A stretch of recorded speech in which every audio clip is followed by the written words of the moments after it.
Let's go Wikipedia Setzer FFS6, right? Setzer Gabbiani. Setzer Gabbiani is a character introduced in the 1994 role-playing video game Final Fantasy VI by Square Enix. A gambler with an airship casino. Does it sound familiar? A gambler with an airship casino. I think that's the new game that I want. I want an airship casino, you know? I want to make a video game, but I don't have any money and I don't have the time. But I want to make a video game where you're a gambler who owns an air casino, and you attract people to the casino and you make money off them all the time if you play with them. If you don't make any money. Captain, Hadrian, it would appear that your concern. Thank you, ma'am. Of course. Now, you will have our. But to accomplish as such, as soon as we've got. Excellent. But as you both. Someone. The cabinet. You know, I used to do this when I was a kid. When I was like 10 years old, I would skip through their conversations too. I don't listen to the conversations in video games. And on behalf of us. I am autistic in some ways. I'm gonna go check in with Chief Engineer. I'm very aware of the things that they said and what's going on in the story, but I don't care to listen to it. You've got the cabinet's full package. I hate this element of my personality. I really do. It's not that I'm dismissive. It's that I'm just like, does it benefit me? That must make you my Vanguard captain. Welcome to Interstellar. I heard I was also Chief Yassine. We're going to do, and that means access to. You see, now the youth get them both. I couldn't agree more. Both ambassadors. Now, and I do know that, but it does mean. Who do you want to start? Now, officially, use your experience. Who knows? But my. Certainly. You see intelligence, but getting. So, now, but there's us. All right. And take these. Official line is that my suggestion. She's also got. Go ahead. Captain, would you. Ambassador Belmore, when the rest of. He's. Though claiming to know how a member of House Varun thinks is a quick way to earn yourself a psych eval. I think I want to roll with Moon Rocks. A gambler with an airship casino, he originally plots to kidnap the starlet of an opera before he is coerced into joining the protagonists in their quest to stop the game's Gestalian Empire. Created by Tetsuya Nomura, he was based on a character class he had originally planned for the game's preceding title, Final Fantasy V. He has since appeared in other titles related to the Final Fantasy franchise, including Kingdom Hearts 2. I didn't know Setzer was in Kingdom Hearts 2. Setzer was in Kingdom Hearts 2. He was voiced by Crispin Freeman. That's beautiful. I didn't play Kingdom Hearts 2. I'm terribly sorry, but I didn't. I was just like, I didn't think 1 was good enough to play the sequel, you know. I thought 1 was good enough, but I didn't think it was good enough to keep playing. Reviewers regarded Setzer as one of the best characters in the game due to his personality and nature. See, I knew it, right? And unique among the series due to being driven by his own desires and ambitions. Setzer was entirely a fucking chaotic, neutral person who really was just there to have fun. If you can understand that Skycat just wants to have fun, then you understand me. I don't want to sit there and wait and take on my enemies in some fortress base. I just want to roll on and have fun. However, this has also earned him some criticism, seen as a scumbag by some reviewers, albeit one that improves once he joins the rest of the game's playable cast. Particular praise was given to his story in the game's second half, where he shares a personal tragedy, a moment that some saw as providing much-needed humanization for his character. Setzer always has, the gambler always has the worst story. Setzer Gabbiani is a character in the 1994 Square Enix video game Final Fantasy VI. Fighting using dice, darts, and thrown playing cards, he is a renowned gambler and owner of the Blackjack, an airship-based casino. The protagonist, in need of an airship, discovered that he plans to kidnap the star of an upcoming opera. Realizing one of the women in their group's cells resembles the starlet, she poses as her to entrap Setzer. When he arrives, she makes a coin flip wager with him that she'll go with him if he wins, and if he loses, he joins the protagonists in their opposition of the game's Gestalian Empire, the fucking right wing! Fuck the right wing! Crime coming into our community. Get the hell out of San Diego, asshole! Coming into our community. Get the fuck out of San Diego, asshole! 80% of people caught smuggling a certain substance that has become the most dangerous drug in the world over the U.S.-Mexican border are American citizens. 80%. And this has Drunken been every brandy. year since at least 2015. According to Customs and Border Protection, most of this substance, or 88% of it that gets seized, is seized at ports of entry, meaning that these seizures happen at legal crossings. And you don't have to believe me, former CIA analyst and U.S. Attorney General under George H.W. Bush and Donald Trump, William Barr, corroborates this statement, and here's a clip of U.S. Marine and Federal Department of Justice Attorney Tara McGrath stating what she noticed in her first year as U.S. Attorney for the Southern District of California. 80% of people convicted in 2023 of drug trafficking offenses were U.S. citizens. But this is common knowledge if you live in a border state. I'm sure the average Texas, New Mexico, Arizona, California, and year as U.S. Attorney for the Southern District of California. 80%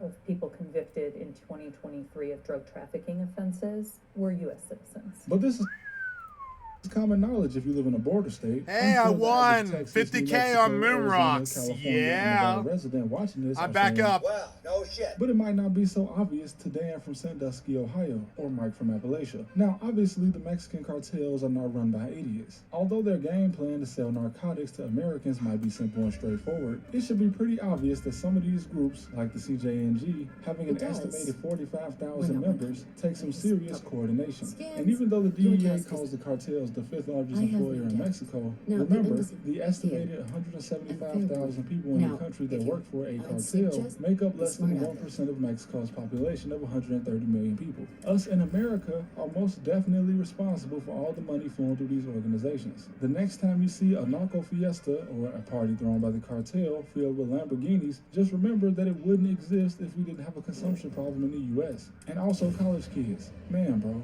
I have never seen more substance being used than I did in college. Anyway, President Trump has put sanctions on many cartel leaders, and obviously there's been a crackdown at the border, but this still all goes towards the same trend of the U.S. government 60K on dancing shoes. About drug trafficking. In fact, some sources indicate Hey, I got an achievement. Land on 100 planets. I've landed on 100 planets, guys. Fuck yeah, that's my first Starfield achievement in a while. I landed on 100 planets. Oh yeah.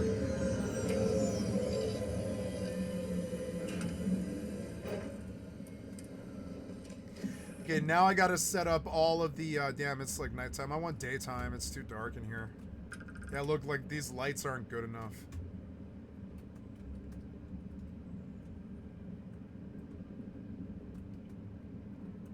It's 5:24. Let's do,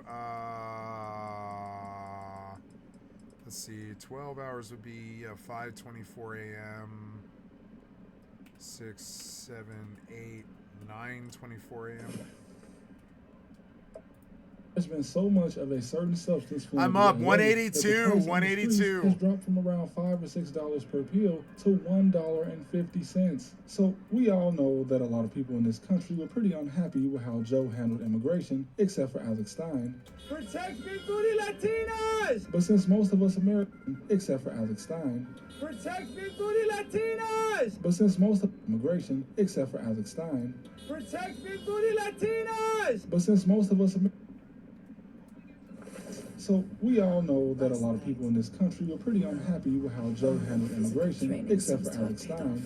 Protect big booty Latinas! But since most of us Americans don't read news in other countries, Protect big booty Latinas.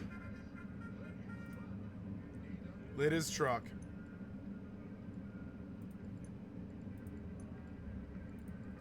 Come on, crackers and please. It's a little better now. I can at least see them out there. Oh my god, they're like Godzillas. And there's like 7 of them. What am I gonna do? I better go scan them all. Why is there this many of these? That's insane. Why are they all this big? It's insane.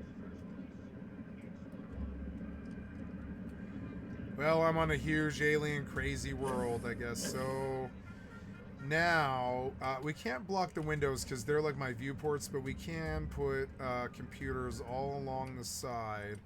And I suppose I would probably look for a computer over here by the bed first. Yeah, oops. Yeah, we're gonna go and do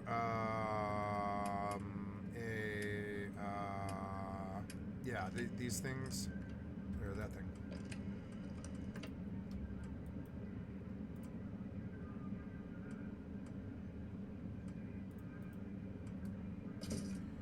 I'm out of fucking aluminum. God fucking damn it. This thing better sell aluminum. God damn it. It's so annoying. You fucking asshole. You are so annoying. You're so annoying. I wanted to come do this Kodos mission, but I can't. I have to go home and buy aluminum. Which is so dumb. Crackers and please, 40K. We're up. 200K, bitch. 200K. I'm gonna go cash out another 100K.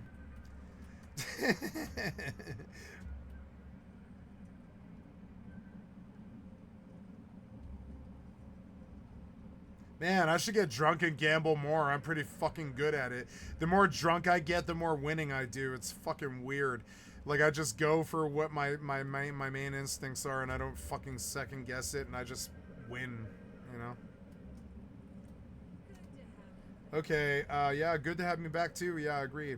Yeah, so 100 grand back in the kitty, and we're gonna cap $4 million. $4 million right here, bitch. $4 million, the only money that matters. Grand Theft Auto. Here we go. 104. 198. We're gonna sell for 98. Yep, 98K puts us at 4 million. Let's go back to the fucking casino.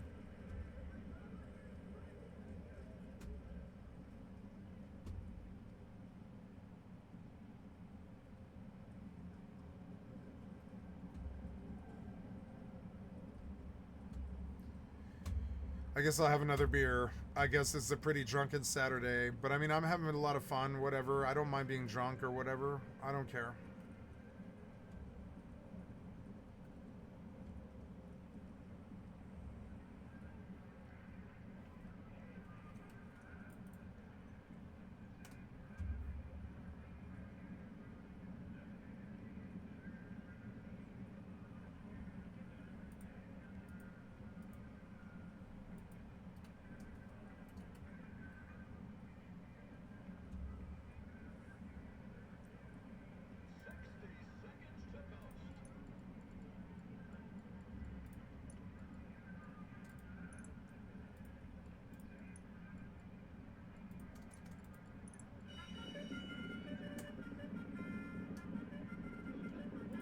Countries, we didn't know that from 2018 to 2024, between the Trump and Biden presidency, and also the presidency in Mexico of Andrés Manuel López Obrador, and I love saying that name, the number of Americans arrested in Mexico for organized crime went up by 457%. And in the first 3.5 months since the election of Mexico's current president, 185 Americans were arrested for the same thing, which is an average of about 3 a day. Hey, let me talk to NATO.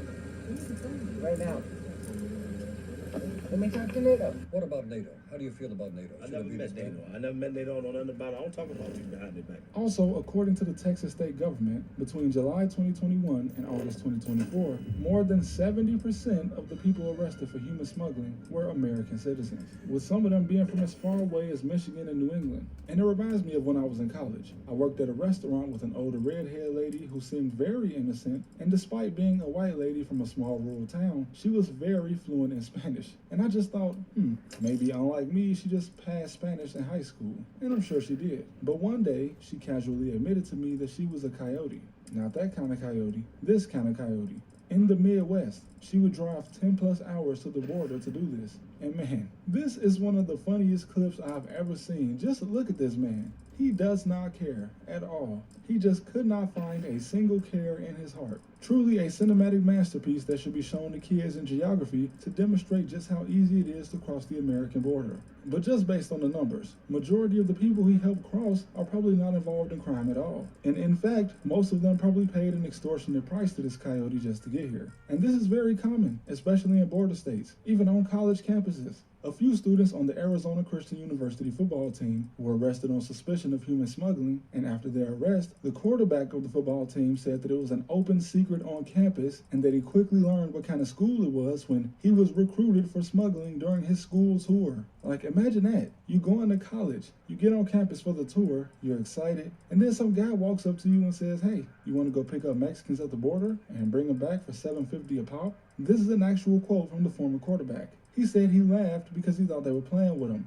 They were not. And this is just college kids. Imagine how easy it is for coyotes to convince high school kids to do this. In Arizona specifically, teenagers doing this is a huge problem. Teenagers getting recruited by cartels for human and drug smuggling. And Snapchat for years has been used to recruit teenagers to bring in people and drugs. And no one drives more reckless than a teenager in Arizona. So offering them $1,000 to make a reckless drive, easy money. When I spent 3 months in Arizona when I was 19, I met so many people that could no longer drive, and I asked them why, and they all said they got suspended for street racing. But overall, politicians are very misleading when they blame all of the drug flow on migrants and illegal immigrants, and you need to take into account that a lot of these people, especially in the executive branch, are not the people manning the border. J.D. Vance is from Ohio. Donald Trump is from Jamaica Estates in Queens. The only border he knows for sure is the Robert F. Kennedy Bridge that takes you from Queens to Manhattan. The month of June in 2025 saw the most pounds seized by Border Patrol since June of 2022. And as usual, a lot of this was seized from Americans at port of entries.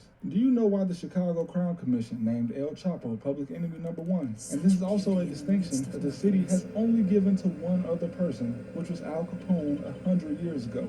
Well, they did this despite the fact that El Chapo has never even set foot in Chicago, because through the Sinaloa Cartel's international network, they were distributing 2 metric tons a month wholesale to drug dealers in Chicago. That's over 4,000 pounds a month. And this is not even mentioning one of America's biggest exports. According to the Southern District of Texas, one gun store in Pearland, Texas, a town with less than 200,000 people, one store in this town sold $1 million worth of guns in 2019 to one unemployed American guy, and all of them were later recovered at the home of a Mexican cartel leader. That's over a quarter of Venezuela's entire military budget coming from one guy in Texas without a job. A woman from Texas accused of putting planes into the hands of narco traffickers. There statistically would be no Mexican cartels if not for the United States, bro. We spend more money on them than we do on Israel. At this point, they need to start sponsoring some after-school programs or something in the U.S. Okay, maybe not after school, but they could definitely build some hospitals or community centers, right? They might as well work out a partnership with the American government, even though some would argue they already have.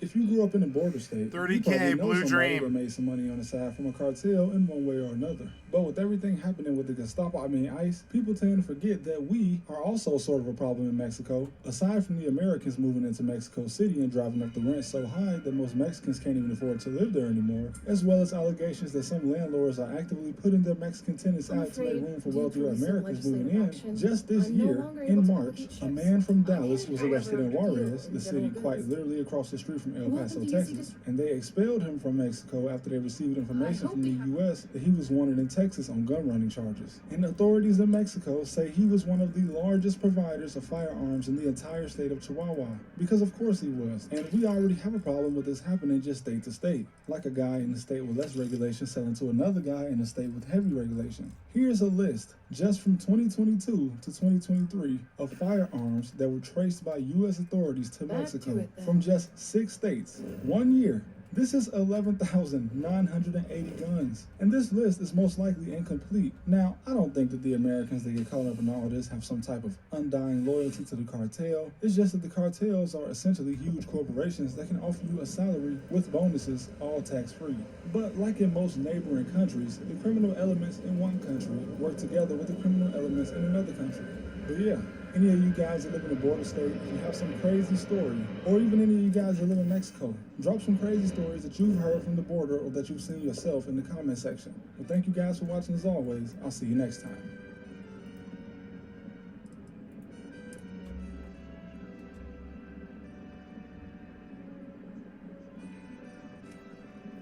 Come on, Hannigan Steed. Come on, come on, come on. Yeah, did I win? I did. 50K, 194.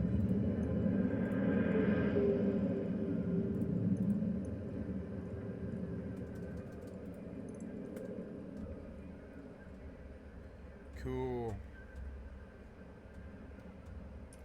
I'm gonna decorate my ship some more.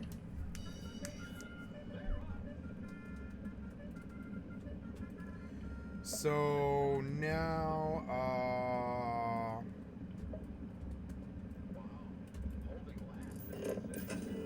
outpost material terminal.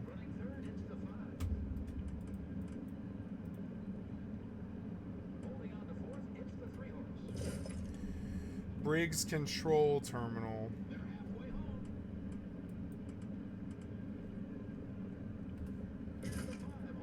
Self-service bounty clearance, which needs 0 wire. I gotta go buy 0 wire. Maybe the material thing sells 0 wire. Nope.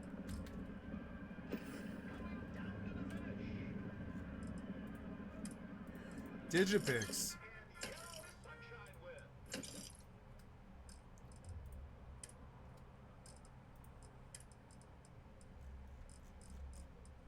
No zero fiber, but maybe I can sleep for 24 hours. Let's see.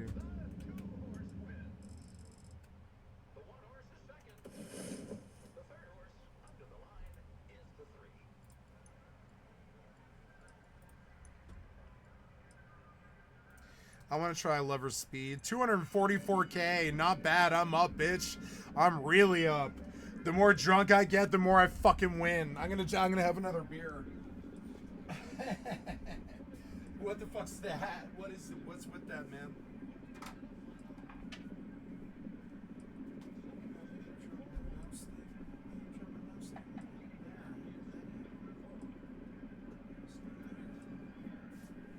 That's a pee. I'll be right back. I win.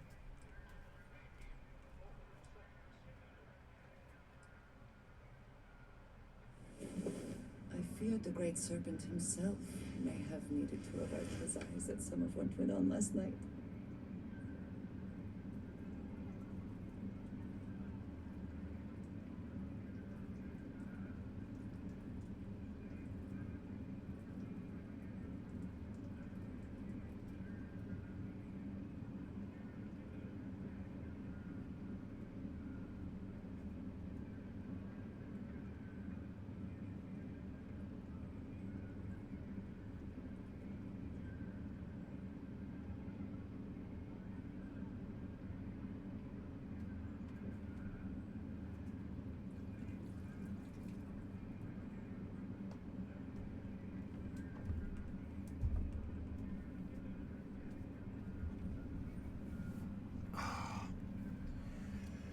Okay, so oh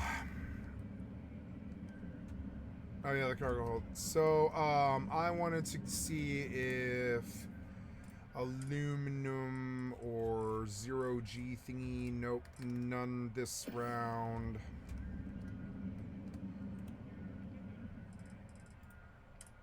Digipix, which is good. See if 0G, yeah, 0 wire, nice. Yep, 0 wire. There, I can make another one. Self-service bounty clearance. I need a fleet command terminal, which takes more 0 wire.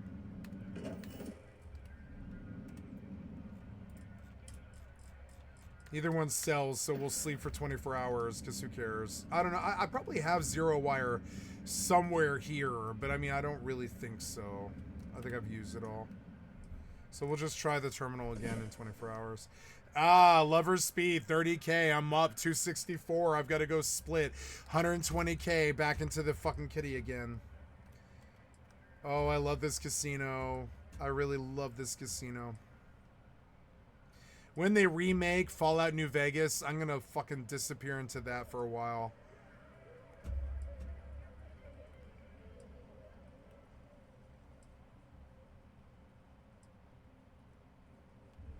Because it's got good gambling. Wait, I'm in the inside track. I'm trying to go to the cashier. Yep, pay me out. You guys have been paying me out a lot. I really thank you. Yep, we're going to go down to $132,000. Aw, yeah, we're cashing it in today. There are worse ways to begin a day than here with you.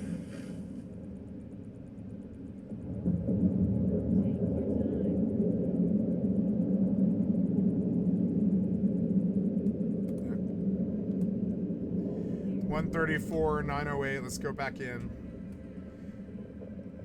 Getting this money, man. Getting this money. I needed to get a beer and I forgot.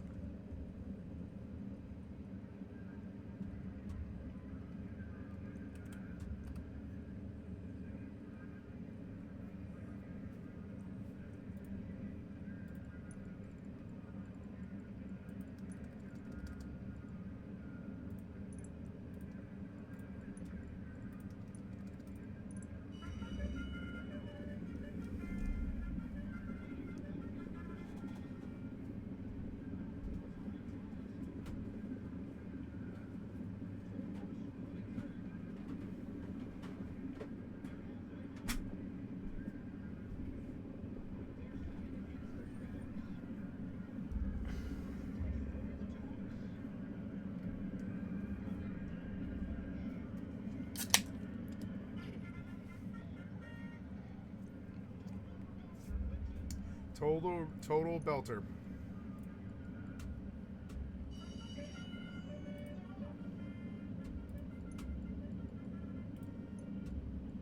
Hennigan Steve for 50K.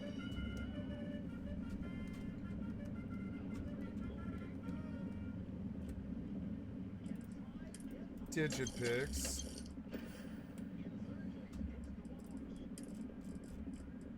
Zero Wire, only 2 of them.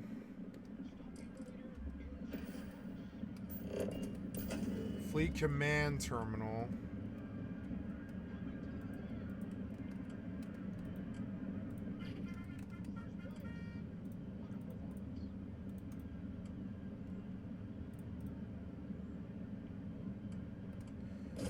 Fleet Command Wall Terminal. Bard's Outpost Antenna Control Terminal. Bars are 1 per outpost. Okay, I can put this in an outpost. Oh, I didn't know. Well, let's go out there then and put this down, but it takes aluminum, which I don't have. Are you selling aluminum?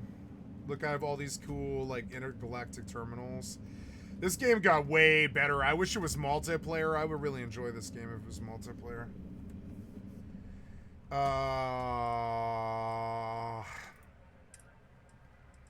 Oops. No.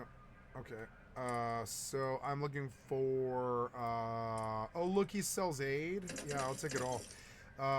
Resources. Wait, what are the notes? Oh, yeah, they're just books. Resources. I'm looking for aluminum, which they didn't have. So we'll go back to the UC and we'll buy the aluminum and iron that they have one more time.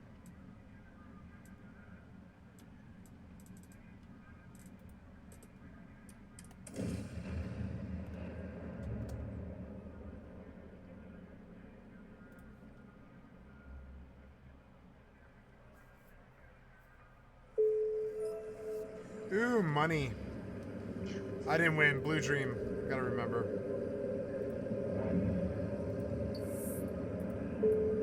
Expired? Wait, but I just made 120 million. Oh, right, because of the LSI. So that LSI expired, but that's all right.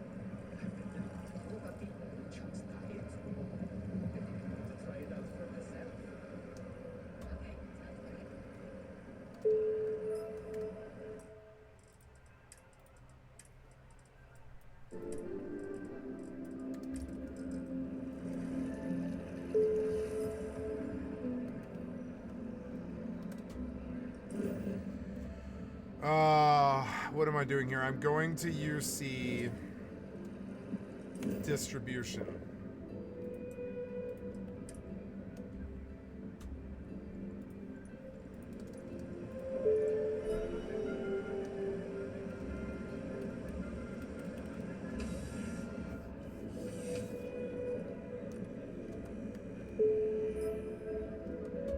Bulk items may require multiple levels of approval and can take up to several weeks for an official response. We apologize for any delay. Welcome to UC Distribution. Something I can do for you?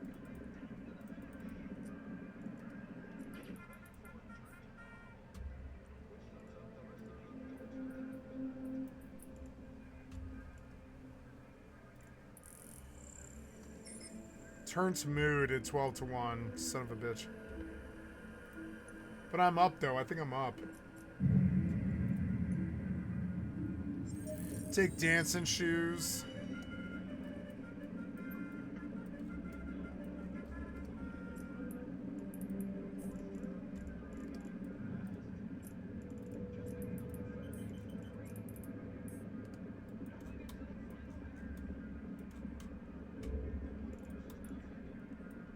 I've got lots of orders to fill here, so if we could wrap this up. 21 to 1, 15 to 1.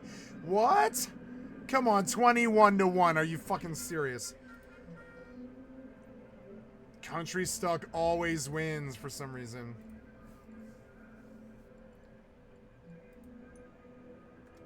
We're hot and bothered.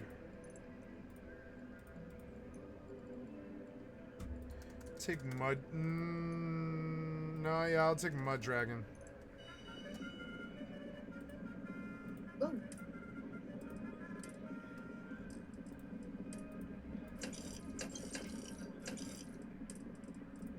Aluminum. Iron. She doesn't have 0G and I've got to wait. You're always welcome back, if you don't mind a bit of a wait.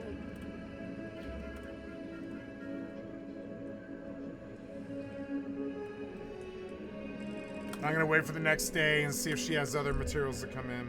Durban Poison, 20 to 1. Take Dr. D's Reigns.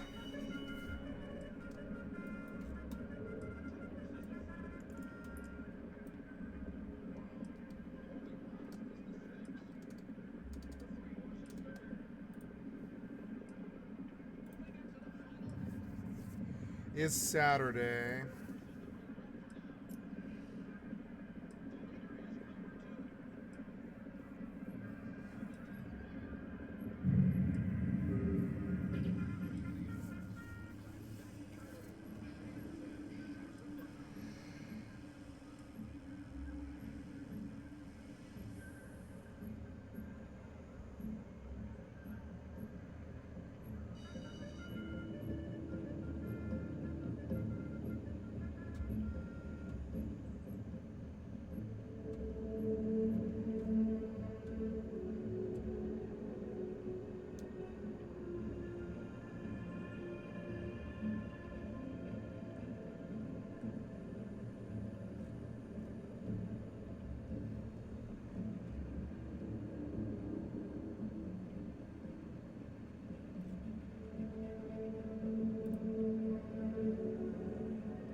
Clapback Charlie.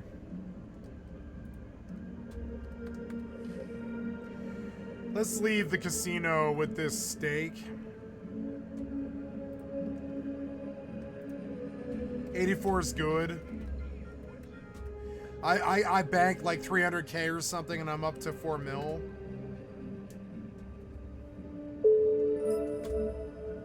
What was that? Oh, expired now.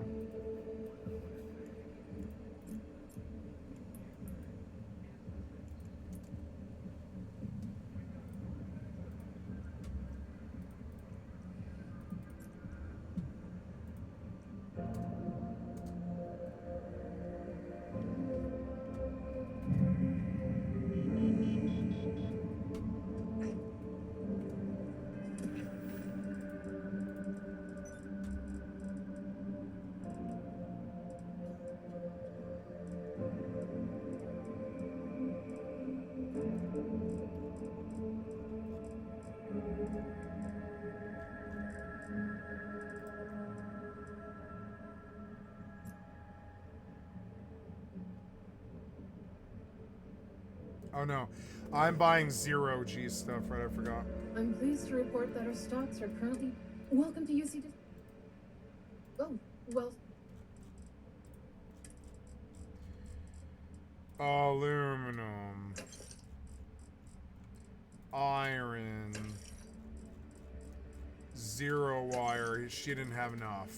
That's okay though. Right. Oh, you can faster travel to the ship. That's cool.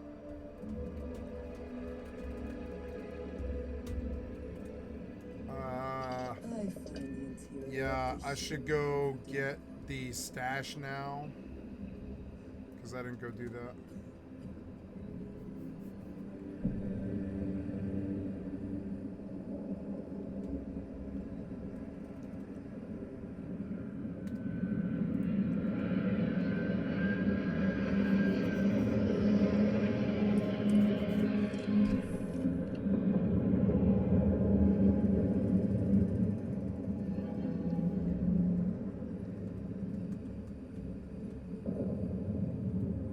Everything's 5 by 5, Captain.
I can see real life being like this, having a whole bunch of terminals here all over the place.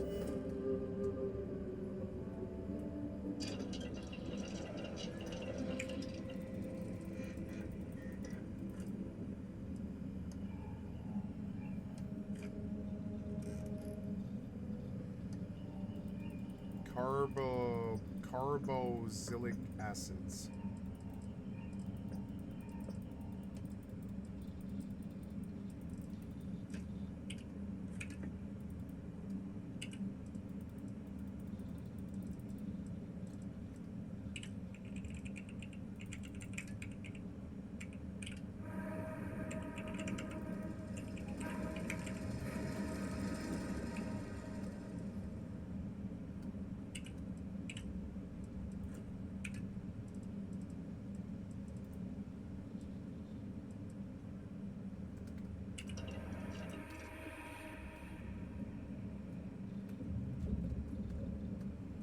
This ship is starting to get cool.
Wow, there's tons of shit around.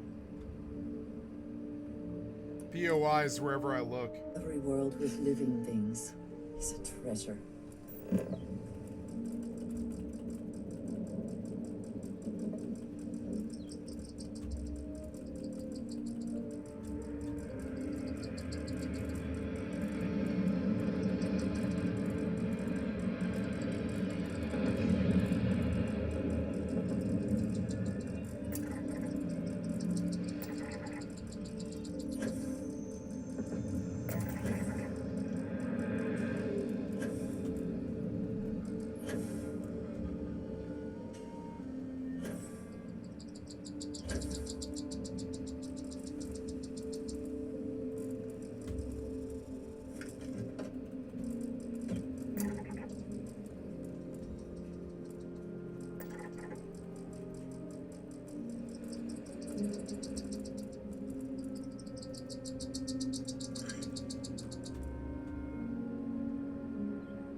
place looks awesome. Nova Galactic. It's like the modder took the time to do what Bethesda wouldn't do.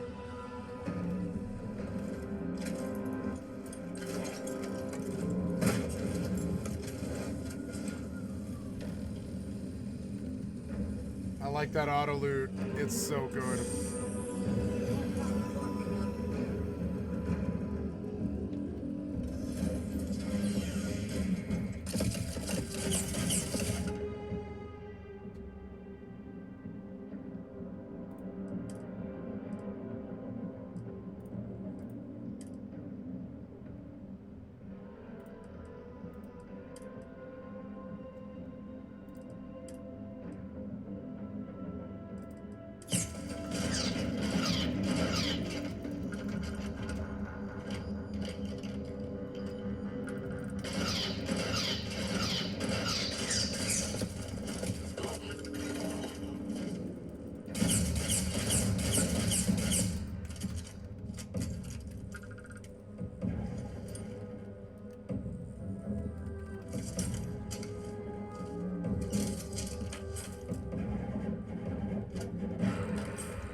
Someone locked that for a reason. Let us see what it is.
Oh! I don't know if I got him, but I might have.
Wait, this is an amphibious vehicle?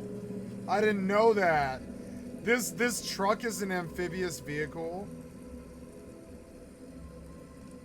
No, it isn't. Yeah, I'll try again. Fucking dumb.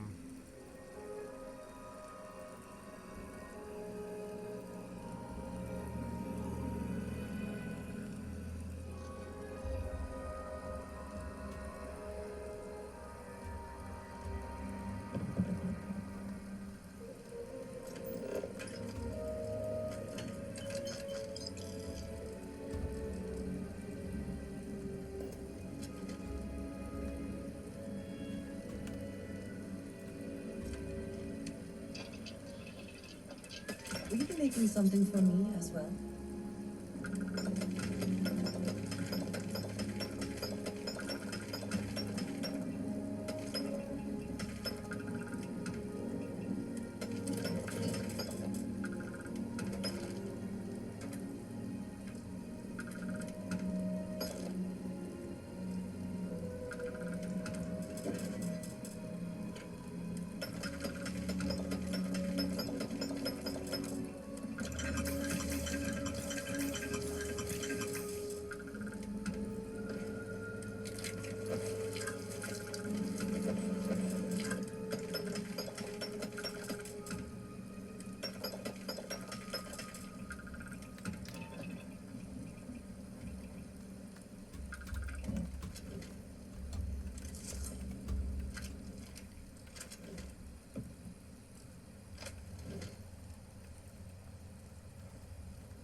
That glass didn't shatter, and it should have shattered.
Oh, this one's good.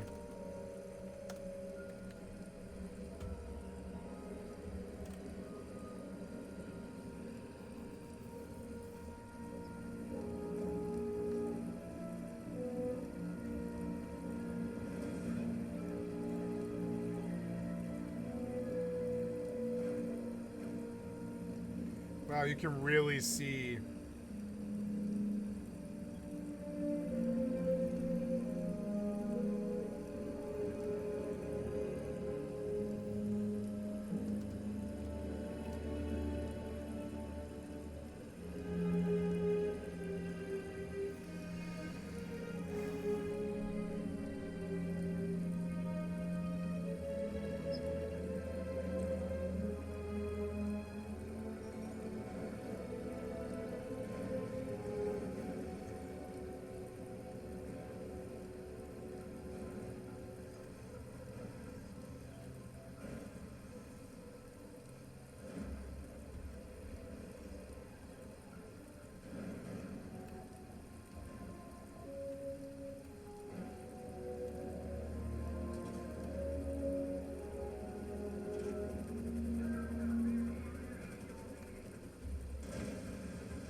Oh, I lost my trailer over that one though.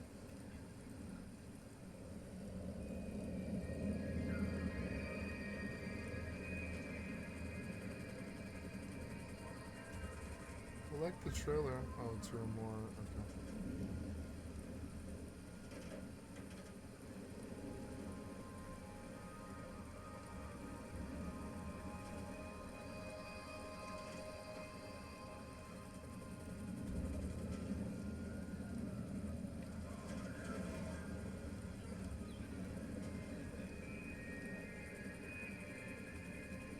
Please stop. I've been pressing the brake for a really long time. I've been pressing S and space for like the last 30 seconds. Please stop. Where are you? I can't see.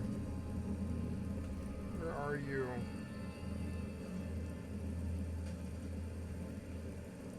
Oh, there's like some tree or something. Fucking get off me. Get off me.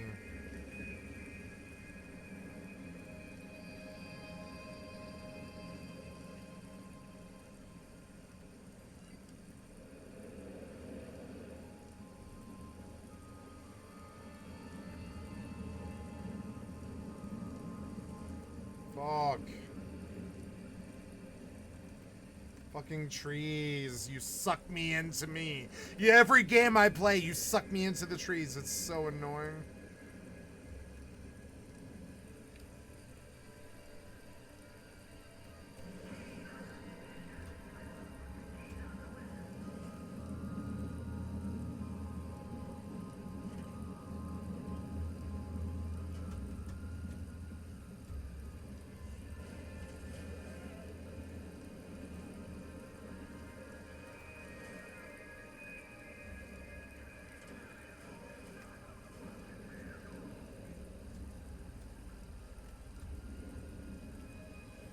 So annoying.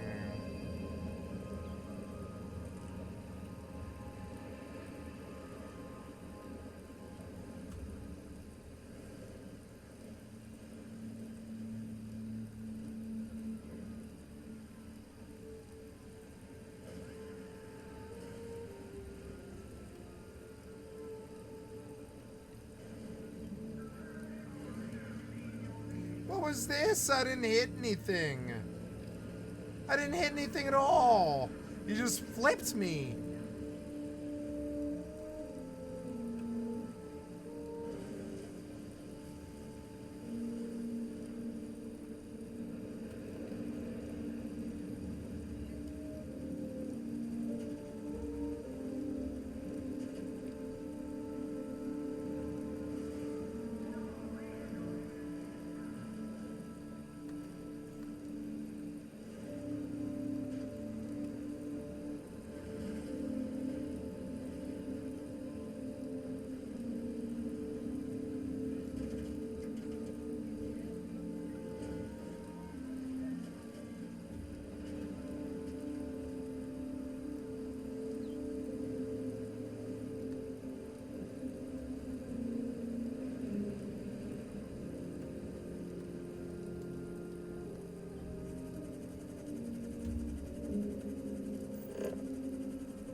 Hello? Hey there. Hey. So I'm having fun today, and can you hear me okay? Yes, uh-huh. Hello? Yeah. Okay, so I've made dinner. All I have to do is cook it, which will take about 20 minutes. So what time do you think you want to eat tonight, and I'll back out of that? I don't know. You can start now if you want. I can go water the plants now, or I can do it at 7. It's up to you. Let's plan on eating at 6:45. Is that okay? Yeah, that's okay. So I'll start watering in about 10 minutes here, yeah. Okay, and I don't think you need to water the fruit trees at all tonight. Okay, yeah, okay. Okay, and the only thing, and I don't think you need to even water Jerry's garden tonight. I was down there. I don't think you need to. Okay, that's music to my ears then. Okay, I'll come up there in about half an hour and I'll see you at 6:45. You got it. Okay, bye-bye. I love you, bye.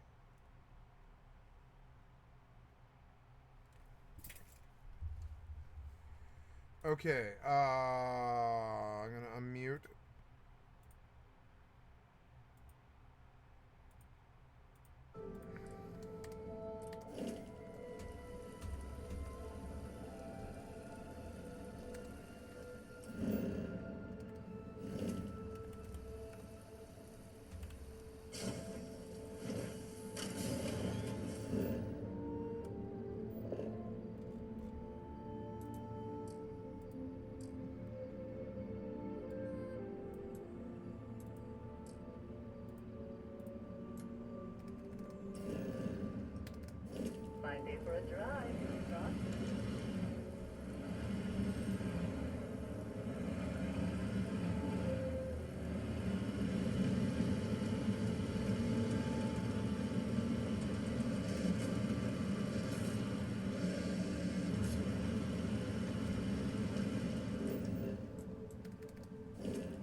Feel free to keep the fragrant bits to yourself.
Always worth checking. Never know what you might find in their pockets.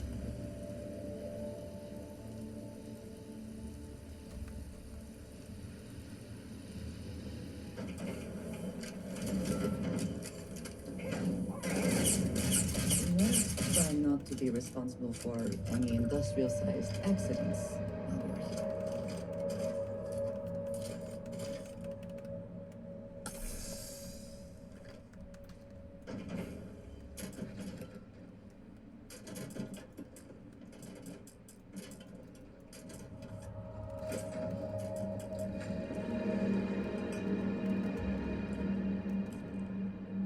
Hello, excellent to see you. I do not know. You have... I look forward to our next discussion.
Are you prepared to die?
Music's good.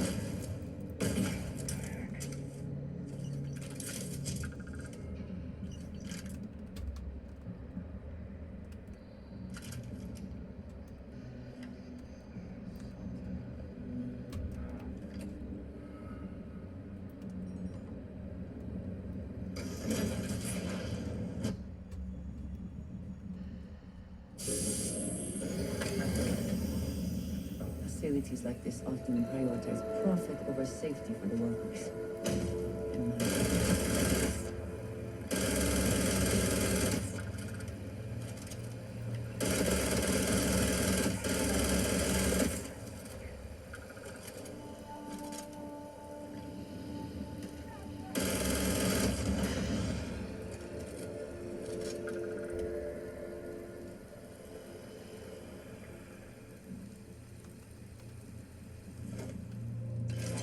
Best not to leave anything stay behind.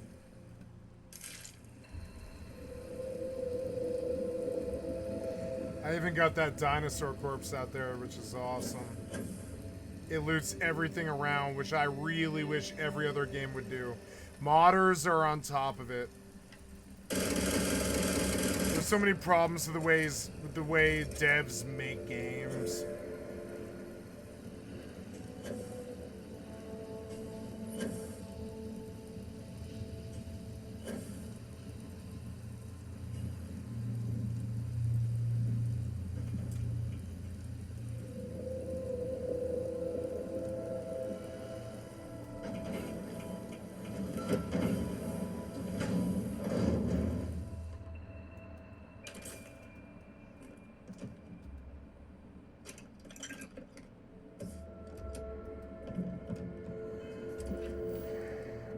%, of Kodos. I have to find other stuff on Kodos, which is annoying. I should go, like, jump somewhere.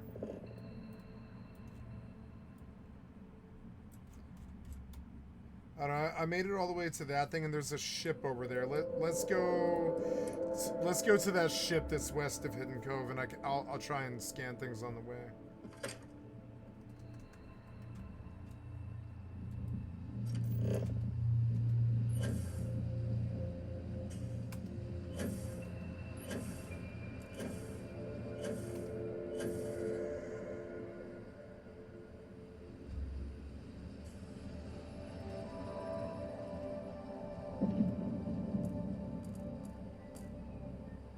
Water is something I haven't seen enough of.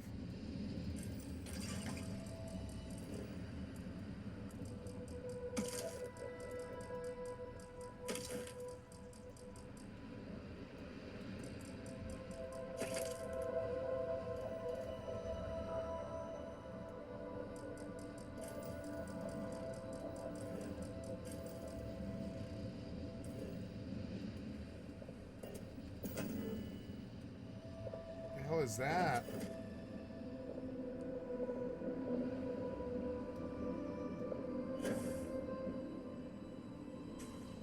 The aliens are fighting like Crimson Fleet dudes or something.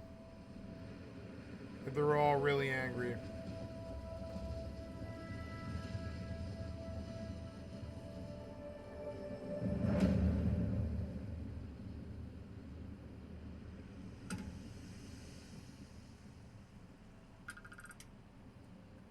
Pardon? Hello.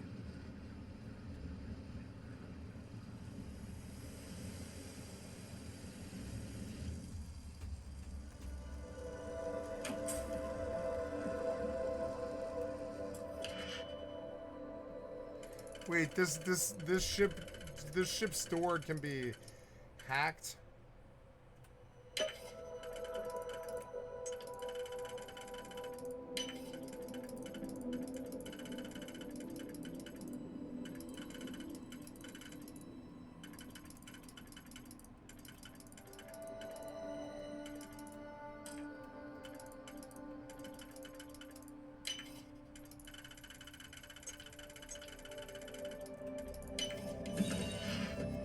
in a thresher, apparently.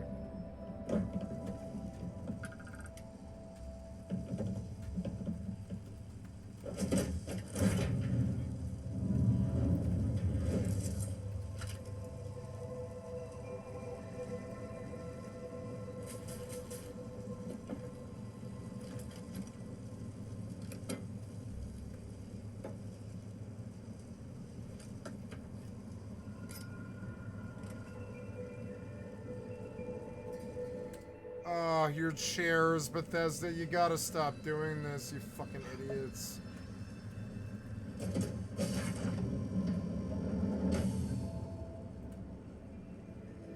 It's gonna take this ship.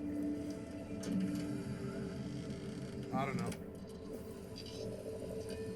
Mine now. Sorry.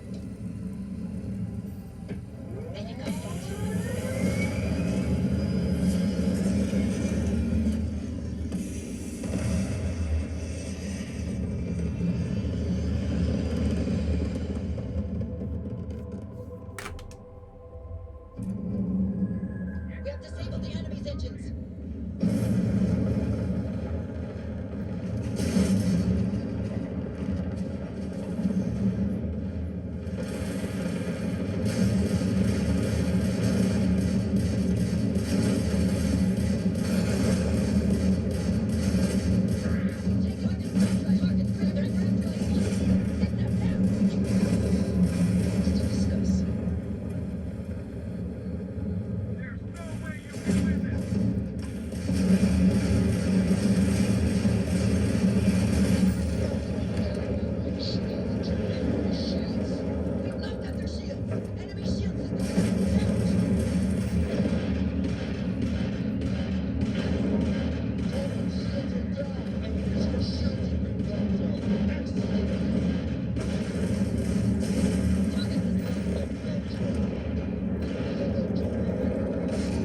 Target has lost their grab drive. They cannot jump away.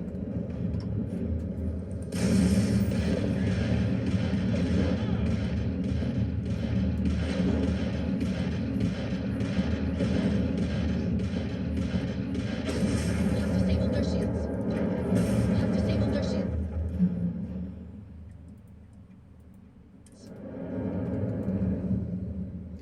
Containers in max capacity. Oh, the thresher, right, the thresher. Yeah, the thresher. Okay, well, I want the XP at least.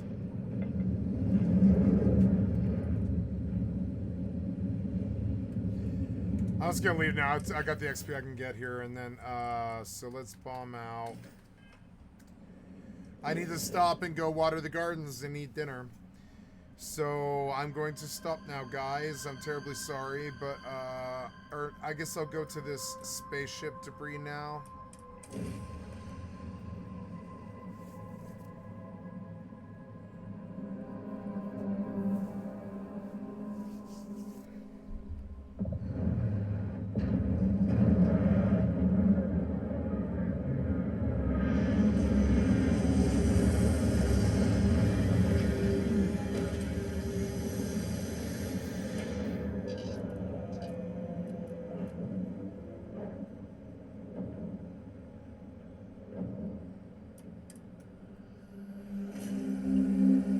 Nice. It's a beautiful, different time of day on the same planet. And there's animals I haven't seen yet.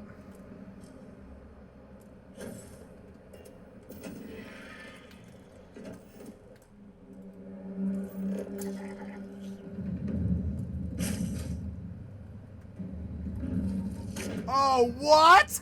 Come on, motherfucker. You one-shot me, cocksucker Bethesda. Fuck you.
88%. I don't know what else I need. Hunting bow. Hunting bones. I need hunting bone shell. Okay.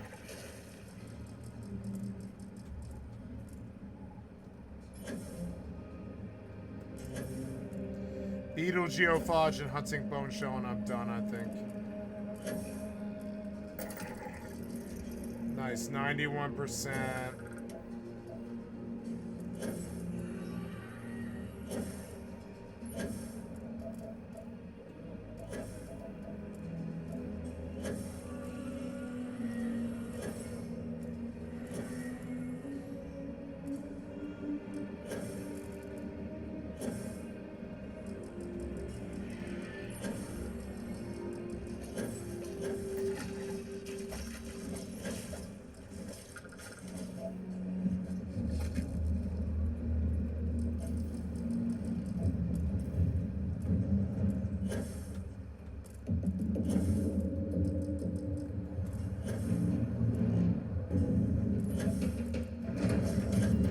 What?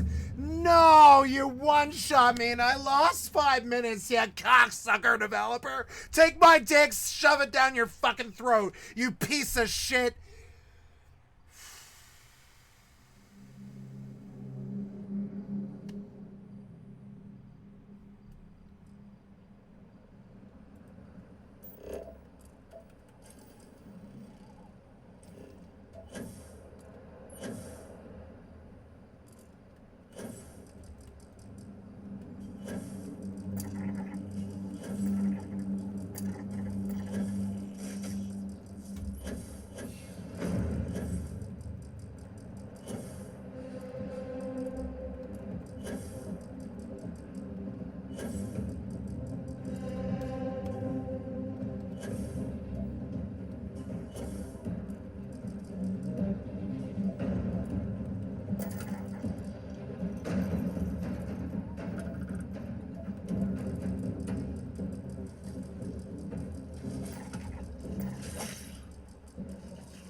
Okay, guys, I am going to... Oh, did I lose this mission? I'm sure I did. I really don't know.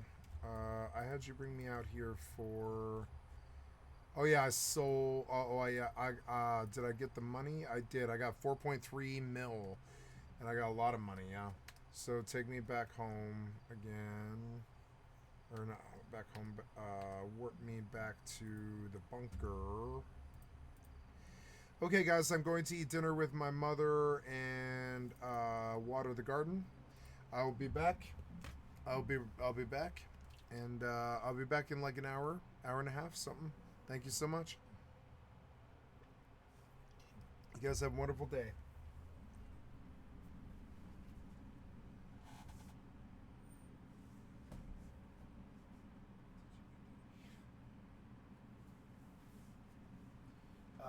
So, I'm going to plug my mouse in and pause the video. Pause the video.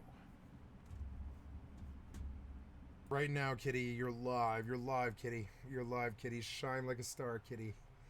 Hello, kitty. Shine like a star. I love you so much. Hello, Kitty Island Adventure. Hello, Kitty Island Adventure. That's a good game. Like this kitty. It's a good kitty. Hello, kitty.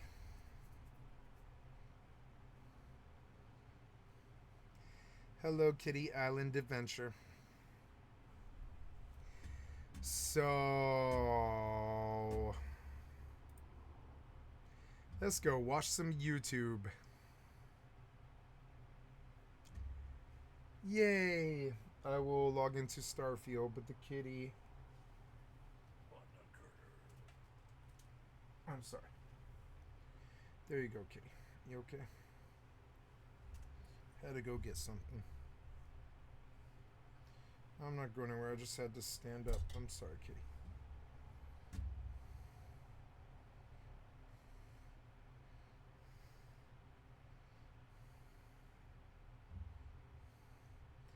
First time in Fallout New Vegas. That must be nice.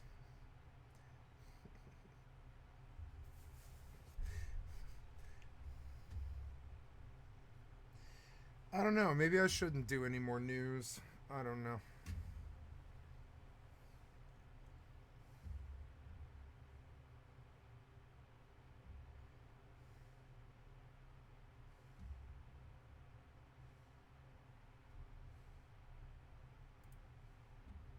We're gonna have to clean up our image, you know, to the world so that people don't fear, well, what if I come here and they don't let me go and then they send me to Alligator Alcatraz? ICE agents started rounding up people, putting them in buses to take away.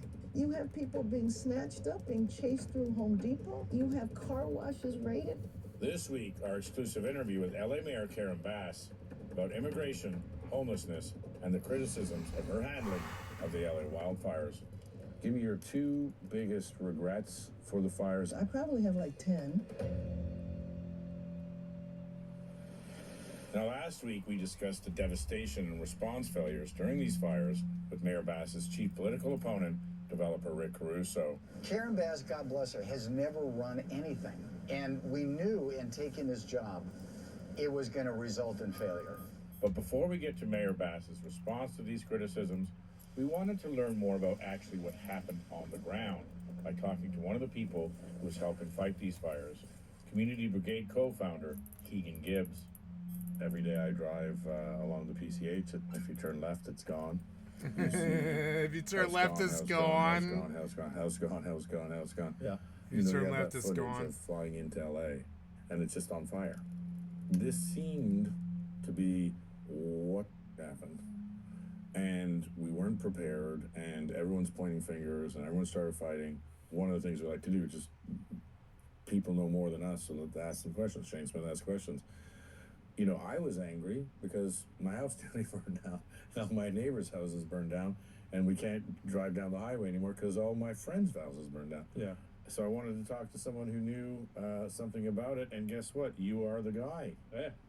So Look here at we are. Yeah. Keegan Gibbs. You were telling me that you were here the night my house nearly burned down. Coincidentally, not because I knew you. It was just, I happened to be here. It wasn't like I had no idea this was your house at the time. So Yeah. He came to the house. Coincidentally, again, I was looking at footage that I did not know was yours of all of the lower third of Malibu on fire. You were driving. Oh You say my something, "Let's God. just get to Duke." Make it to Duke. I mean, everything's on fire, and the telephone poles are falling down. And yeah. Crazy. Yeah, 1 sec. A great footage, but a terrible thing to have footage of. Keegan and I have worked together at Vice before, traveled around the world, done a lot of things. You're a filmmaker, you're a surfer, but this was before your new turn. Yes. Which is the Community Brigade, co-founder. People who live in Malibu are getting help from neighbors. They are residents who belong to community brigades, which help coordinate with first responders. The goal of the brigade is to create a fire-adapted and a fire-prepared community. The reason why I want to do this podcast is because, well, the lower third of Malibu is gone. You know, a lot of the Palisades is gone. Mm-hmm. And everyone's forgotten. I travel around the world, and they're like, you know, how are the riots in LA? And I'm like, the riots? Next news cycle, yeah. LA burned down. Yeah. What happened? You know, we were there really early, and so I saw what happened. Once it enters into the urban environment and more than 10 houses get going, there's really nothing you can do. All the firefighters in Central California and South, we'll call it 1,000 firefighters. Even with that water, those houses are burning down. Because the density, because of receptive fuel beds and the structures and stuff, there's not really a whole lot you can do. And that's where I think that a lot of the anger and distrust of the fire service, of local politics and government comes from, because they said, what were you doing? Were you just sitting on your hands? And I was out there. I saw plenty of people doing really crazy, heroic stuff, trying to do their best. And then the Eden fire starts. We now move to a different part of Southern California, which is also on fire. This is the Eaton Fire in the Altadena area. So then you have two of the biggest urban fires in history of LA happening at the same time, with other potential fires going anywhere else in the state. So that even with all the water and all the firefighters, we were still losing houses. Right. There was a lot of houses that we were at that we did our best, and I know the real guys and gals were really doing their best. There's not really a whole lot you can do under those conditions. It was very extreme, and they knew it was coming, right? Like 3, 4, 5 days out, we started getting alerts for this wind event, and I was like, ooh, that looks pretty bad. And as leading up to that day, it just kept getting worse and worse and worse. And they called out very specifically 2 days ahead of time, 210 Corridor, Pacific Palisades, Topanga as spots to worry about. This was Palisades' first big fire. The fire department and a lot of people, fire behavior analysts and stuff like that, they knew it was going to come eventually, whether it was this year and 20 years and 50 years, they knew it was going to happen. Question: how big is the Malibu Fire Department? Because that seems to be a recurring theme of, hey, when the fires happen, where were all the fire trucks? So Malibu's serviced by LA County Fire. Well, and LA County Fire is one of the biggest and most well-prepared wildland agencies in the world. Like, the rest of the world pretty much looks to what LA County does. Yeah. So why weren't there any in Malibu? There's just, I mean, so Woolsey, for example, right?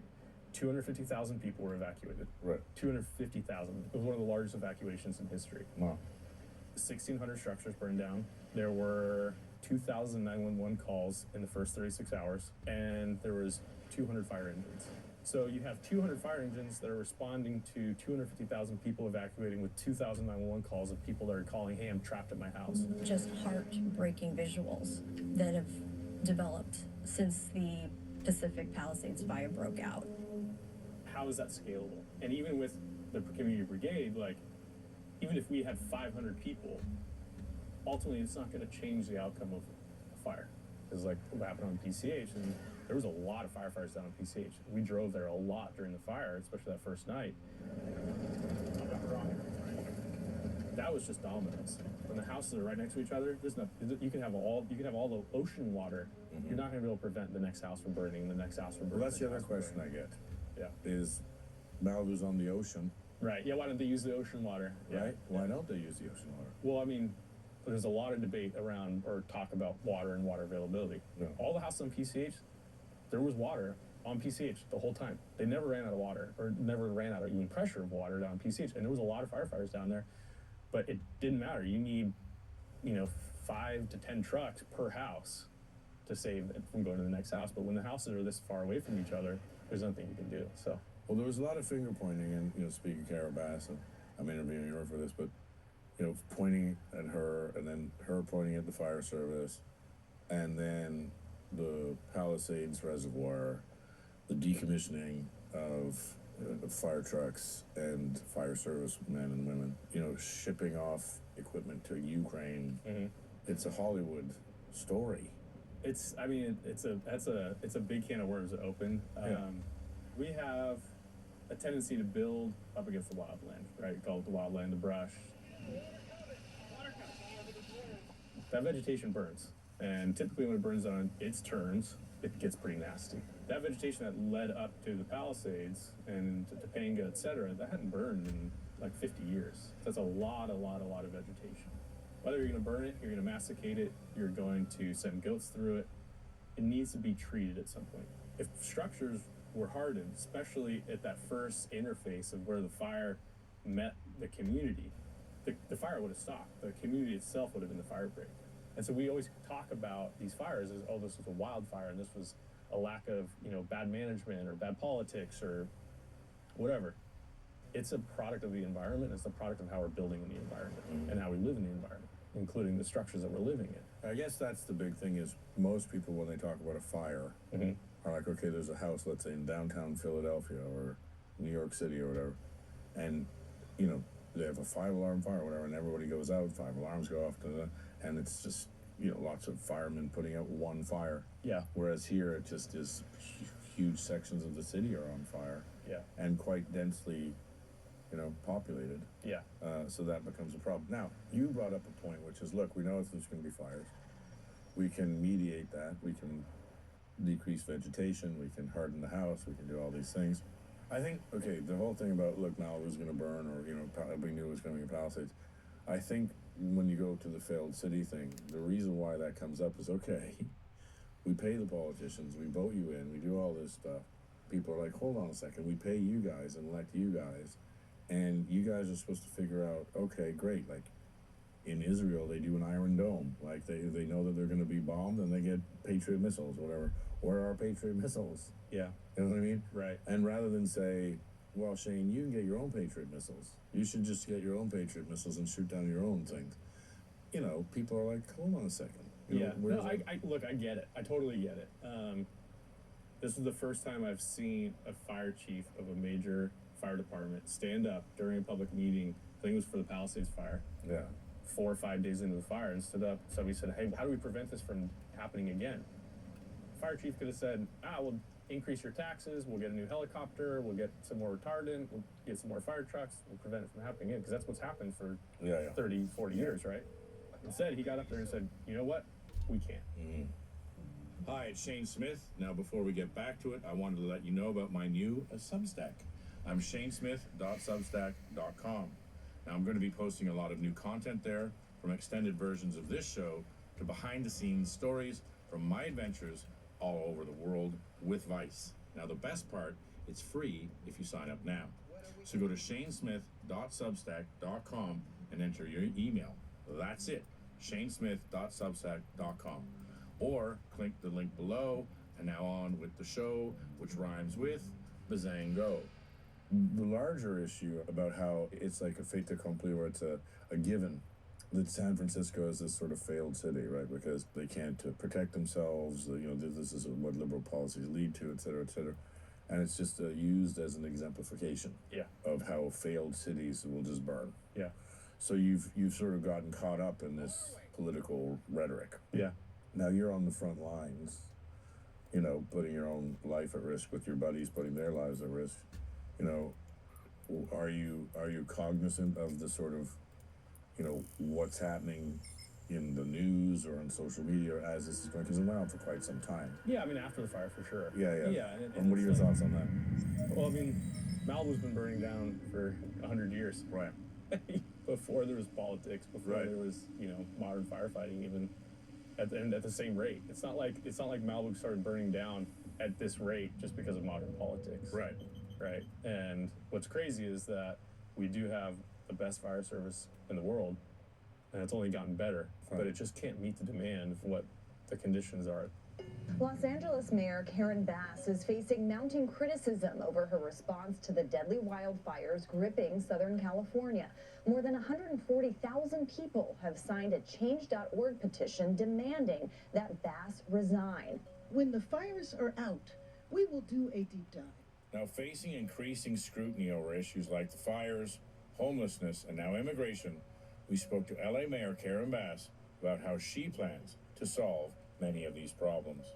All right, Mayor Karen Bass, thank you for taking the time today. I'm going to get your bona fides out of the way. You were born here in LA. Born and raised, Angelino. There you go. 43rd Mayor of Los Angeles since 2022. First woman to serve as mayor. Previously, U.S. House Yells, of yeah. Go, Karen. 2022. And before that, California State Assembly from 2004 to 2010. 2008, you were elected to serve as the 67th Speaker of the California State Assembly, the first African-American woman in United States history to serve as the Speaker of the state legislative body. That's it. Welcome. Thank you. Thank you for having me on. Thank you for being here. Now, what are you doing today? Let's get into the easy stuff. What I'm doing today, well, first of all, it's great to start my morning out here with you. Well, thank you very much. I appreciate that. And then from here, I'm going to do a send-off to this unbelievable guy who was the head of the Army Corps of Engineers, who led the effort to get everything straight with the recovery part, phase 1 and phase 2 in the Palisades. Well, actually, the whole area, Malibu, Altadena as well. Right. And I want to go, even though it's going to be very tough for me to get there, but I have to go and tell him goodbye because he's such an outstanding man. And aren't you you're announcing? Yes, going to see the governor after that for the film tax credit, something I've worked on for years and years and years. LA, based on media, we need tax credits. Hey, you know what? This is our foundational industry. And I was very proud when I served as speaker. We got the first tax credit done. There we go. Sometimes what happens in those smoke-filled rooms late at night are good things. There you go. Of course, nobody's smoking, but we were able to slip the tax credit in to a budget bill in '09. Well, great. And thank you for taking time out of your busy day. Those are both two big things. We have some milestones. You hear a lot of bad things out of LA, and I want to get into that about how politicized LA's become just as a city. Yes. On the national scale. Water and power has been restored in only 2 months, as opposed to the campfire, it took like 18 months for water to come back. So that's good. Phase 1 of hazardous waste and debris removal finished in 28 days, again in half the time of the campfire. Phase 2, the cleaning lots for rebuilding. You know, we walked around the Palisades to do a walk and talk. And, you know, I was pleasantly surprised with how good it looked, because it looked like Hiroshima after the fire. Absolutely. It was a tragedy. Absolutely. And, you know, it's looking like stuff's being done. I was saying I went through the 5 stages, you know, of grief. Absolutely. Grief. Yeah. And in the beginning, angry, and then, you know, afterward, and then you're sort of like, oh, well, you know, this could and we will come back. Mm-hmm. Couple of things. Why is there still no action report 6 months after the fires? An action? Oh, you mean an after-action report? After-action report. You know, that's a good question. Where we're waiting for one is the fire. The fire commission does one. Yeah. And they should be, I'll look and see, but they should be about finished now. So there's 2 reports. Yeah. One, the after action that the fire commission does. Yeah. And then there's the longer one that could take up to a year that the governor is doing. Right. So we should be about ready for the one out of the fire commission. Without taking any of the secrets away, what can we expect? Do you have any idea what we can expect? Well, this is what I believe, because it's been reported in the news and just from other documentation. You know, there were some major problems, not deploying letting the shift go home, which was 1,000 firefighters that could have been available that weren't, not pre-deploying in the Palisades, considering there had been a fire that had happened, you know. And why didn't they pre-deploy? I don't know why they didn't. I mean, I just have to tell you, it is a mystery to me today, the actions of the fire chief. I can't explain it. I had a great relationship with her. I'm not sure what happened. One day, I imagine I will find out. And so you're kind of in a tough position because you're the mayor, but a lot of this is, you know, it's like an army, and you have, you know, generals and people go out there, and the fire chief obviously is in charge of the fires. Right. So there was a lot of questions, you know, why weren't the fire hydrants? Why did why didn't the fire hydrants work? Right. Why was the reservoir offline? And why didn't they deploy, even though they knew it was going to be 100-mile-an-hour wind? Right, and also there's that, but then there's also why were the lies told, like about the budgets and the broken fire engines. Well, let's get into that. And so, you know, again, it's a mystery, but just in terms of the facts, yes, there were broken fire engines. We find out later that those fire engines they're broken because they're used for spare parts. But there were 40 fire engines that were idle because they didn't have the staff that she sent home. And the budget cut. And there's no reason, we don't have a reason for that? I don't know the reasons for it. And then the budget cut that never happened, you know, when I... Sorry to be... Oh, I'm sorry. Because, no, but just because I want to explain it, because you're in the weeds on these things. Oh, yeah, I'm sorry. There was a reported upon budget cut that the fire department took a massive budget cut pre-fires. Right. And that didn't happen. No, I mean, the irony was, I met with her that morning and told her, I said, there's a discrepancy, this didn't happen. Right. Why don't you come to my office? I go to my office, I turn on the TV, and she's on TV, you know, talking about the cut. Did the city of Los Angeles fail you and your department and our city? It's my job to stand up as a chief and exactly say justifiably what the fire department needs to operate to meet the demands of the community. Did they fail you? That is our job, and I tell you, that's why I'm here. So let's get us what we need so our firefighters can do their jobs. Did they fail you? Yes. What we did when we did the budget was we put money aside for fire because we were in labor negotiations. And the budget was signed before then, but when the labor negotiations were done, we put it back in the budget, which is a common thing. We're doing that right now. Yeah. So we reported a lot of layoffs, right? Yeah. But we're in labor negotiations. Right. And so we believe that we will have few layoffs, but right now you have to report that until it's finished. And what do you think, speaking of this, she goes on and does a press conference before your meeting. What do you think some of the biggest misconceptions, if you will, or what did the press get right? What did they get wrong about all that? Well, I think you hit the nail on the head a few minutes ago when you said that, it was such a tragedy, mass trauma. Yeah. And people go through those 5 stages all at once. Yeah. And I understand that. I understand grief. Unfortunately, I understand it very personally.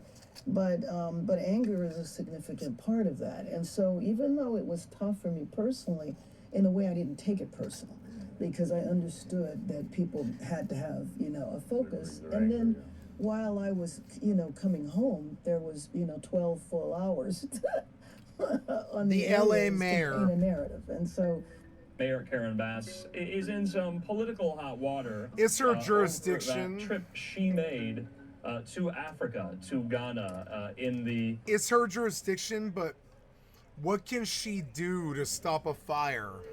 Days before the fire broke out, even though warnings had been in effect before she took off for her trip, this diplomatic mission to Ghana. So why don't you give us your side of the story? So why in Ghana, if we know that the winds are coming and this is it, and everyone should be on high alert? The fire department let their firefighters go and didn't stand them, in the Palisades. And you're in Ghana, and I guess a lot of people are going, "What's going on?" I know, and truth be told, and I've said this before, I will just answer your questions. I'm really not trying to give excuses. Sure, yeah. But there was no way in the world I knew that the city was in danger when I left. Absolutely no way. And if you think about it, though, if you take a step back, and because I did ask the chief when I came back, why didn't you tell me? And basically the response was because we have Santa Anas all the time, and nobody expected hurricane force winds. Mm-hmm. But it was interesting because it had been very publicly announced that I was going. Right. The White House had issued a press release saying that I was going to be a part of the presidential delegation. That's interesting. It was a presidential delegation. Yeah, it was widely covered. It wasn't a vacation. And it was covered very positively. Right. So no, it wasn't a secret. Now, the administration knew. When I was served in Congress, I was the lead person for African policy for the House. I was the chair of the committee, and I had focused on trade and business related ties to the African continent. And they certainly knew that I'd love an opportunity like this. And this was something that I did in Congress, and it was a 3-day trip over a weekend. But again, I was asked, do I regret going? Hell yeah. I mean, let me just do a comparison. If you are out of town and your kid or a member of your family gets sick or hurt, it doesn't matter where you were or why you were there. You feel horrible. But what did you think when you're on the plane coming back? I mean, it's... I was... Well, first of all, when I got wind that there was a problem, I was ready to leave. Well, so maybe explain in your words, why was there the delay? So what happened is that I find out that the city is in trouble, that the fires are happening. Yeah. It was about 6 p.m. Ghana time, which was about 10 in the morning LA time. So that's the other thing, by the way, was the time difference that people didn't appreciate. So it's why did it take you so long to get back? Yeah. I was close to boarding the plane. Yeah. But it was the time difference. So one of the things that's done on a formal delegation is that you have a reception at the ambassador's home on your way to the airport. So that's why I was at a reception. And so on my way to the airport, but we didn't fly commercial, we flew military. And so I boarded the first plane I could board. The fortunate thing was, because it was a military plane, the administration set it up so I had full phone access. So I'm on the phone the entire time. We were even doing staff meetings. I had a meeting with the general manager. I struggled so Hell much because yeah. at different points in time, the connection wasn't great. So I was on the phone for pretty much all of the 12 hours coming home. So take me back. So what are some of those reports that are coming in? Well, they're telling me what's happening in the fire. Right. We were preparing the emergency declaration. They were talking to the mayor, you know, the council president who serves as acting mayor while I'm gone. I don't remember if I talked to him or not then, but because there were just a lot of phone calls, sometimes a lot of people on. I think I even did a news interview. But all of that was while I was on the way Hi, home. kitty. What happens when you land? Well, when I land, I land in D.C. first. Okay. And I think that's when that news reporter that I didn't know was a news reporter got on the plane. Madam Mayor, David Blevins from Sky News in the UK. Fire chiefs say that they're really stretched to the limit and running out of water. What have you got to say to that? By this time, I'm, been up for hours and hours and hours. But so when I landed back in LA, it was the ambush of me, looking startled. Madam Mayor, have you absolutely nothing to say to the citizens today who are dealing with this disaster? No apology for them? By then I had been... She turned away in shame because she wasn't there. I've seen that recently. In one of my friends. It tore me apart. She turned away in shame. Flying for 17 hours. And so when I landed in LA, I don't go through the airport, I depart on the tarmac. And the first time in years, the door was stuck. Have you no response to that?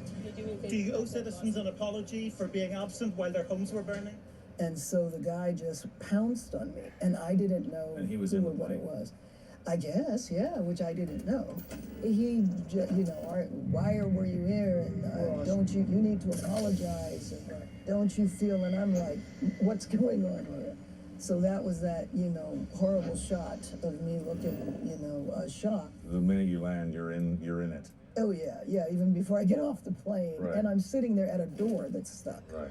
Anyway, the president was here by that point, and the governor, and I went to where they were. I missed the president by that time, but met up with the governor. So that was about maybe 11:30 or so in the morning on Wednesday. And so the president and the governor, this issue, the LA fires, which I think caused anger as well, I think became seen as a political issue. Well, maybe talk a little bit about that. Well, I mean, my previous opponent was on the air the whole time.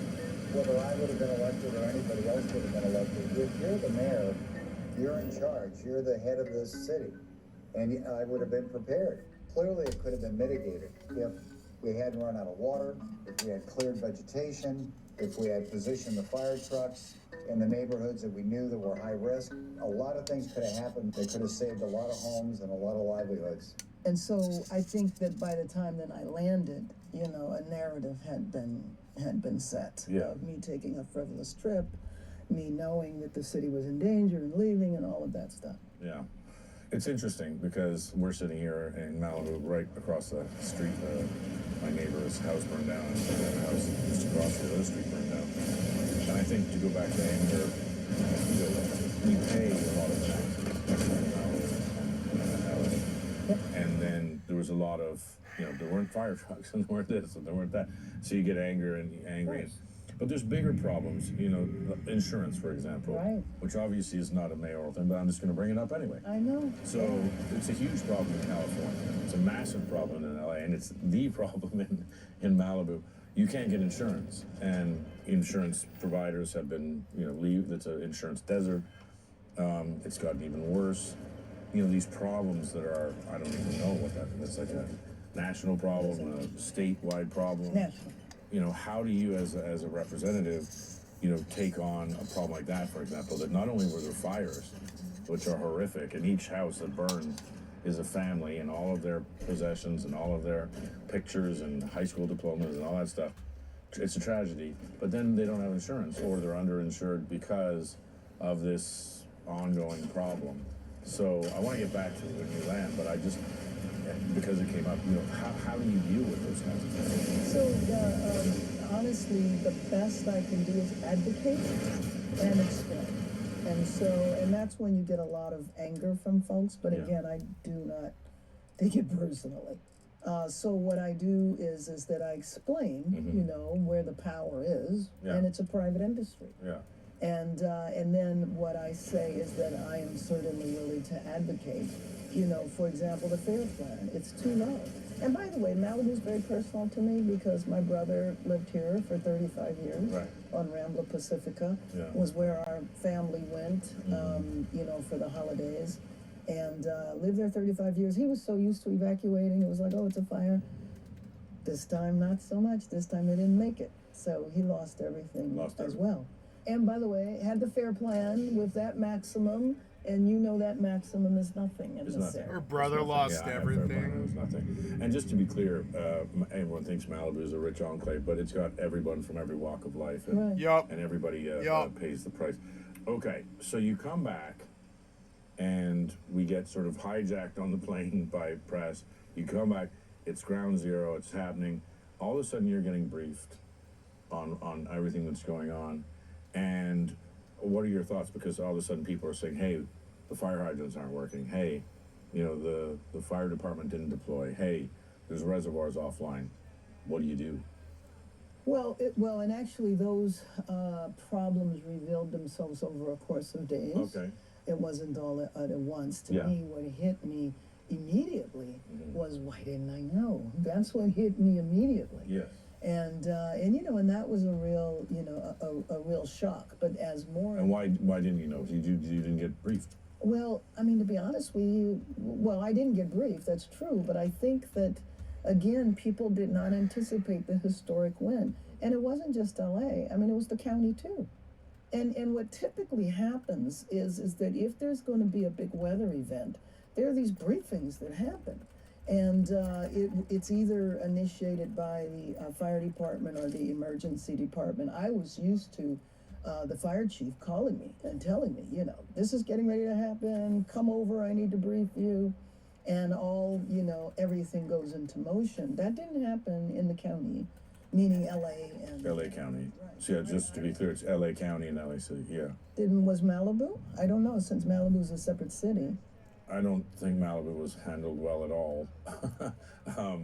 Again, we pay a lot of tax. Were any of the areas handled well? What I would say is that's where a lot of the anger came from. Yes. Like when your stuff is burning down, this was all on fire around me. There's no fire trucks. Right. And, you know, he was a volunteer firefighter, and we interviewed some volunteer firefighters. No, Kitty, you can't go out. Which I want to get into because they actually, it's interesting because after you go through the anger bits of it, they're like, look, you know, LA is it's going to burn, you know, and people have to take responsibility for their homes. And, you know, people have to do home hardening and, you know, trim the foliage and do all of these things, which is now going to implement. And they're talking about, you know, how to fund that and how to do things. And it was quite good to actually talk to them because you're like, oh, you know, because as a taxpayer, you're sitting there going, hold on, I pay taxes so that there's fire engines. I pay taxes so that there's infrastructure. I pay taxes so that there's police. So when something falls down, you get upset because you have to pay taxes on time or you get in trouble. That's right. Yet if they don't provide the services, what happens? Right.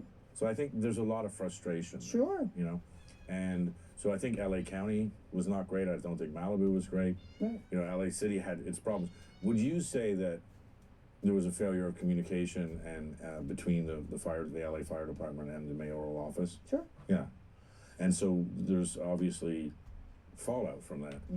And so would you say you took the majority of the pain for that? It doesn't seem like the fire chief. Right. Yeah. Right. But, you know, What's happening there now? Is like.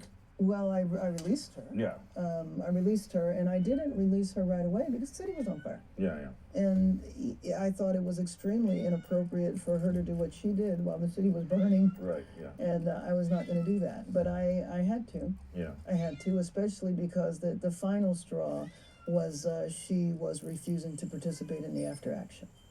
And so that isn't that part of the mandate of her job? Yeah. Why would you? Basically, what she said was, "I'll just wait for the state report," which, like I told you, is going to take a year or more. If that's your job, you can't refuse to do your job, especially when it's so important. Well, when you refuse to do your job, you typically don't have the job after that, right? And so that's what happened.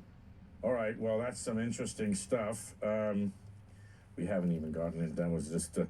I have a bunch that I want to talk to you about because you're in the national news with sadly with the immigration issues, and this is why I say LA's become the new San Francisco, the hot topic, which I want to get into. But I just want to finish with the fire because I want to do immigration, and then another thing that we're talking about is homelessness, which is but okay. So let's get into future fire risk. Knowing what we know now, what have we learned, and what are we going to do going forward? We still spend a lot more on suppression rather than prevention. We talked about home hardening and vegetation management. Are there going to be rebates for that? And also on the rebuilding, maybe, and this is our segue, maybe on the rebuilding, how much does I want to say national, so I'm going to say national. How much does the national focus on immigration affect the local rebuilding efforts? So let me go back to just a little bit because, as I said, I'm getting ready to go, to do the send off for the Army Corps of Engineers. Yeah. The irony about what we're going through right now is that the reason why the recovery went so quickly is because of the administration. Right. Because they allowed for unprecedented numbers of Army Corps of Engineer to come and clear things out. The presidential administration or the local administration? President Trump. Yeah, President Trump. So President Trump gave us the Army, and that's why it's running so well. Yes. So that's good. Yes. That's good, right? Well, yes, but, and this is controversial for an Angelino, but I believe in giving credit where credit's due. Why not? I sung the praises all over town. Okay, well, that's some great news. Look, Clinton, the last consensus politician, he worked both sides, and we should get back to that. Well, but I always have, actually. Right. I mean, that was certainly my reputation in Congress and in the State House. Yeah. But my point is that to have such a dramatic turn in the relationship, right, where I sung his praises all over town, right, and that's why we're ahead the way we are now, yeah, and then to have it turn right, so quickly. Quite political, but kudos to the Army, kudos to Trump for sending the Army, and okay, so we've had a good rebuild. The Army has done a great job. That's great to know. Now it's become highly political because of immigration. Maybe give us a little. I believe that there's a lawsuit going on. The Trump administration is suing Los Angeles, accusing city leaders of blocking federal immigration enforcement. This is essentially an all-out assault against Los Angeles. What I'm worried about with the whole thing that's happening is that we don't need to scare the workforce away. We can't rebuild anywhere without immigrant labor. And so that's what worries me. The lawsuit you're referring to is the lawsuit that the administration filed, naming me, naming the council president and the city council over enacting sanctuary city laws. And they feel that what we have done is an obstruction of justice, and they're calling for an injunction. So we will see what happens in the court. And what happens if they win or you win? Like, what happens? Oh, so if they win, then that, and I'm not a lawyer. Right, yeah. If they win and an injunction is successful, I imagine that means it suspends our sanctuary city law. Okay. But then ask me what happens after that, and I'm not sure. Right. I'm not sure. So that's taking place now? That's taking place. I mean, it just started yesterday. Yeah. Do you ever ask yourself why you got into politics? Oh, no. No, this has been lifelong. I mean, I've been interested in politics since I was a child. Yeah. It just never occurred to me that was a job. So I worked in the medical field. There's a quote, and maybe you can help me because I'm looking through my notes. But I'm going to paraphrase you, and you can correct me. The ICE raids have been, for the labor market, as cooling as COVID was. Well, yeah. Actually, that was said to me by restaurant owners. Okay. They said it was worse than COVID. Worse than COVID. Yes. Maybe explain a little bit about, because people won't understand What they meant. Yeah. Yeah. So I said to them, this was on Father's Day. It was really sad. I went to East LA. I went to 3 different restaurants, kind of a block with restaurants clustered. No one was there. Right. And the owners were saying that, because I said, well, is this like COVID? They said, no, worse. Really? Because the workforce is not coming in. But you remember how a lot of restaurants survived through home delivery? Yeah. They said people aren't ordering. Wow. And people aren't ordering because they don't have the money and they're scared. So, not ordering, not going to, because they're afraid of raids. Right. They're afraid. Yeah. Afraid to leave their homes. And do you think we can rebuild with, if this injunction is won? I don't know. Oh, well, because I don't know what happens if Right. the injunction is won. I mean, right? ICE is already going crazy through town. I don't know how crazier it would be. This is a side. This is sort of, you were dealing with things that are right now. How much are like the big international events, like, the Olympics are coming, and it seems like, we're in a bit of, flux right now. I mean, Palisades is, Altadena and Malibu. I mean, LA, Relax, ICE, kitty. all this stuff is happening. Seems to be a bit crazy. What happens when the world's focus is upon us? So I think that my experience from working with this administration in their first administration is that, a lot of stuff is bombastic and then it kind of turns around. And I know that the World Cup and the Olympics is very important to the president. Yeah. Well, to the president. Okay. I know it's important to him. And to Los Angeles. Well, really, of course. Yeah. But it's important that it's important to him, Got it. Yeah. given the personality. Yeah. And so I think that we will be fine and it will turn around. But here's where I'm a little worried, is I'm worried that people might not want to come here from other countries. But in terms of whether we will be ready, I believe we will. And Why wouldn't people come from? well, for example, people coming from Latin America, Africa, Asia, all the countries that they feel are targeted. I mean, he imports white South Africans, but then, demonizes the rest of the world. And so, there was some soccer games in the Rose Bowl over the last couple of weeks, and attendance was way down. Really? Yeah, and what I don't know is I'm not sure how much of that was international or domestic, but it was an international game. So I worry about people. We're gonna have to clean up our image, to the world, so that people don't fear. Well, what if I come here and they don't let me go, and then they send me to Alligator Alcatraz? Right. You saw that yesterday, Yeah. right? Now, this is an interesting thing that I brought up earlier, San Francisco. San Francisco, for the longest time, has been sort of focused on and heralded as a failed city. And I go to San Francisco all the time, and I'm like, Failed city where? yeah, the only thing I see in San Francisco is, I'm like, where did all the people go? They all went to the suburb. But it's not like the homelessness, it's nobody. Like, it's just sort of, the downtown core is empty. LA, we have a homeless problem, which I want to get into, but now LA seems to have taken the focus of, I want to say, the national political and the partisan political media has taken LA now as a failed city, that, people will call me, especially it came because a lot of Europeans will call me and say, how are you doing, Shane? Are you okay? And I'm like, City on fire. the fires. Riots everywhere. Well, the fires were serious. The fires, I'm like, okay, thank you for calling. But like, they're like, are you okay? Are you safe during the riots? And you're like, riots? What riot? Yeah, I wanted to know about them. Obviously people downtown are protesting, et cetera, et cetera. We know that's, if you go downtown to protest, and that's everywhere now. That's a national news story about LA rioting and how do you respond to that? You're the mayor of the city, and yet the national press is saying, oh, LA is a failed city, and da-da-da-da. Well, that's one thing that's interesting about press these days, because certain stations wanted to portray it as though the entire city was on fire from riots. Yeah. Fire there in southeast LA County. They were setting fires in the streets during an anti-ICE protest. Comparing it to 1992, of which I was right in the middle of that in 1992, okay? One of the things that I said is that Los Angeles is 500 square miles. Right. This is maybe 2 square miles. It's a massive city. It's worse than a Laker victory. Okay, but I mean, you know, you had 30,000 people downtown protesting on No King's Day. Thousands of people have been gathering for the planned No Kings protest in downtown LA. It's in opposition to the Trump administration. And you had a handful of people afterwards get arrested. Things started to take a turn. We did see some of that activity, a few bottles being thrown into the air. That's really what started to trigger the rubber bullets and those less lethal munitions being fired. And so this was not mass, but again, the administration wanted to paint a picture of chaos.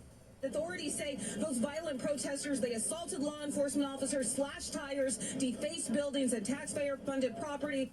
So the riots basically were a drop in the bucket. Yeah, I mean, I wouldn't call it a riot because I think a riot takes place in more than 2 square miles. Yeah. It was after a protest, a peaceful protest. Yeah. 2 square miles is a lot of space. I was absolutely appalled at the way they graffitied everything. Yeah. And then, you know, there was some vandalism, there was some looting. So I imposed a curfew immediately. The curfew lasted for 3 days, and that was it. There hasn't been any vandalism, no, looting since then. And why do you think it's become such a political hotbed? Oh, I think that they wanted it to be that way. I mean, why did they come in and do the raids they did, the way they did?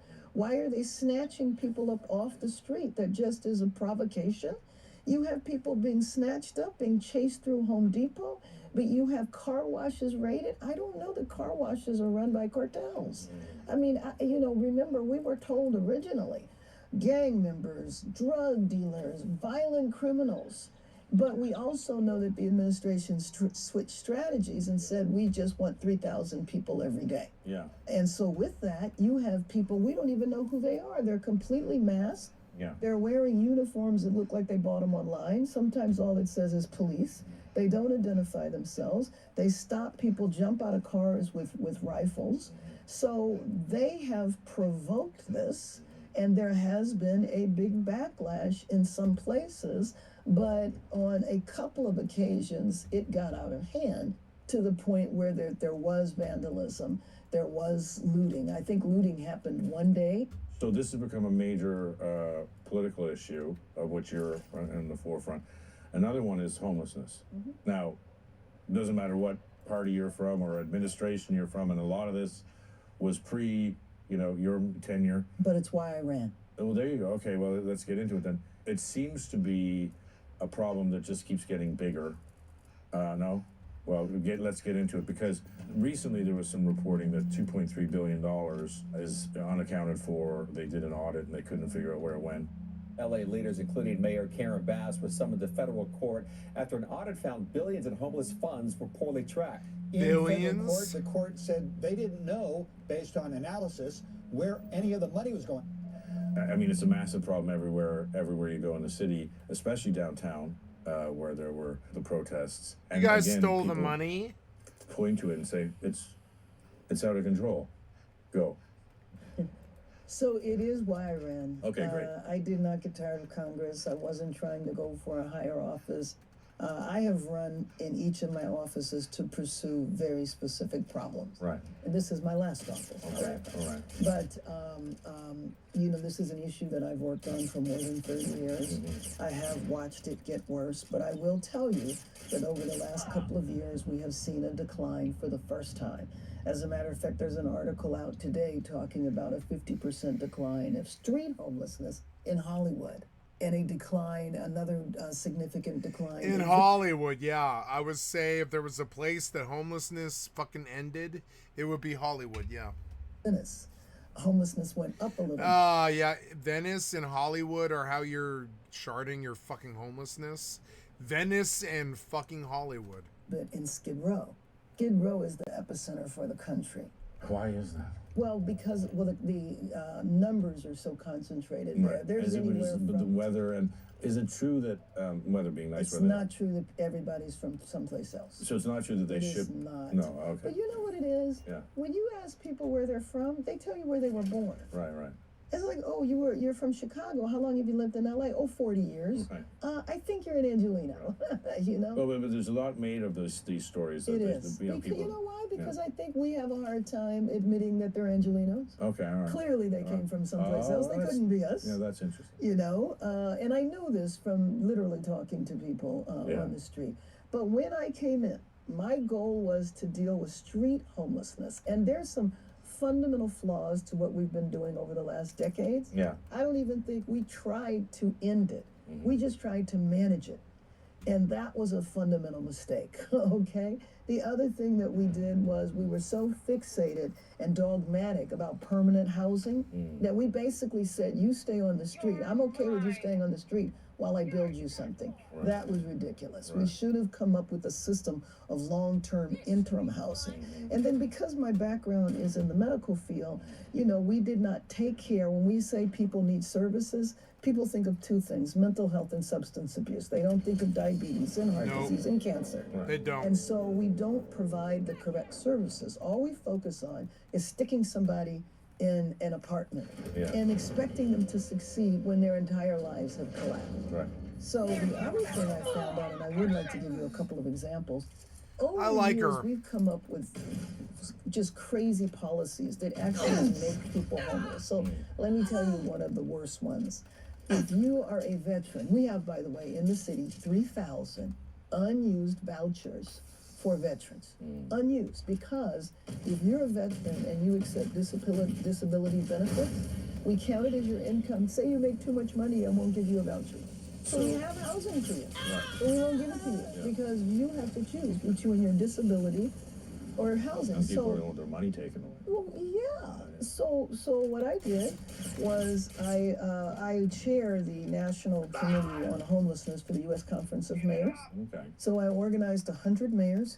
We went to the House, we went to the Senate, we went to the White House. We advocated for months, and we got the administration, the Biden administration, to change the policy. So now we can use those vouchers. Yeah. So I think we're down to about maybe 1,400 Cool, now, you can, like, 7,000 leave. veterans. Right. But it's You an can example leave. of policies that have been put Look, in the place. glass is way And one better. of the things that I found when I came to the city is that policymakers and bureaucrats never even the challenge glass the is policies. breakable. And I think because I served on the That's state actually level really and the cool. federal level, just because I hear it's a law, that doesn't mean anything to me. It's like, okay, change the law.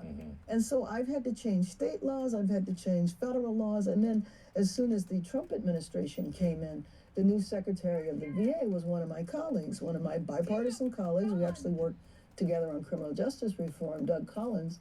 And so I met with him when he did his first You LA talk about visit. other politicians We renewed like they're our, gonna save us, you relationship, fucking and B-word. the Trump administration, I do not believe, is going to change that policy. They're going to leave it in place. I don't 'cause it care wasn't what the you law. say about Trump. It was a policy that the Biden administration changed, and We the Trump know he's a piece administration of can just shit. leave it alone. We And so need if you not there to is be like sort of that. bipartisan aid and help and consensus to do these things.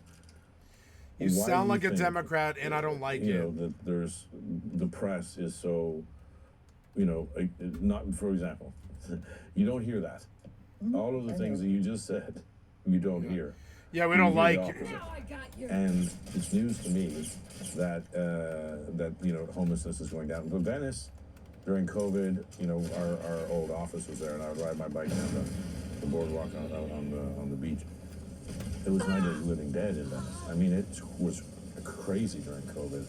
You know, so to hear that it's going down in Venice and Hollywood. Venice? I mean, Skid Row is Fucking Venice. Yeah. Okay. So that's Report good. sign. All right. It said Skid Row went up. Yeah. And but the dramatic intervention was from the program that I started, that, by the way, was based on Venice. It was started actually by the woman that's in charge of LASA right now, who's come under a lot of really ruthless attacks, called Inside Safe, where we get the people off the streets, we put them in hotels, and so we did a concerted effort in Hollywood, and that was the 50% reduction. And then in Venice, it's not real clear what that reduction was from, although we have done Inside Safes there. I think Tracy Park was doing some other things. But it's a RAND report, and then next week, the official numbers come out. Okay. And I know that it will also show the street homelessness is down. We're going to put those numbers in because, Okay. you know, look, we should report on the truth, whether it's good, bad, or ugly. But let me just tell you, on the veteran piece, for example, I did a big press conference with the last VA secretary. Ironically, it was January 2nd. 2 days later, I leave for Africa, but it was widely covered. Okay. But that's a snapshot.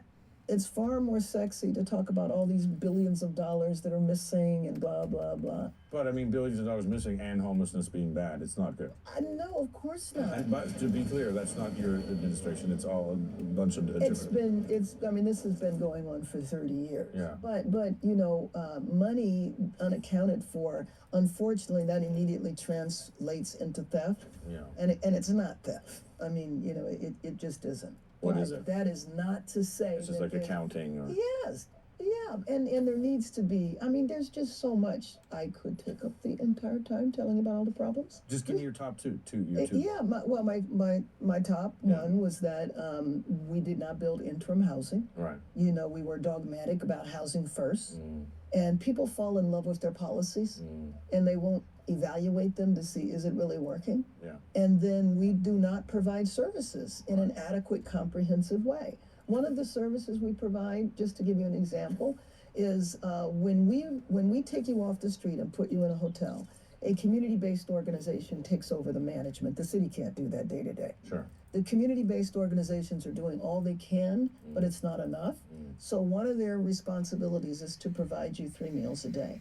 Well, if you've been smoking meth and you no longer have teeth, what are your 3 meals a day going to do for you?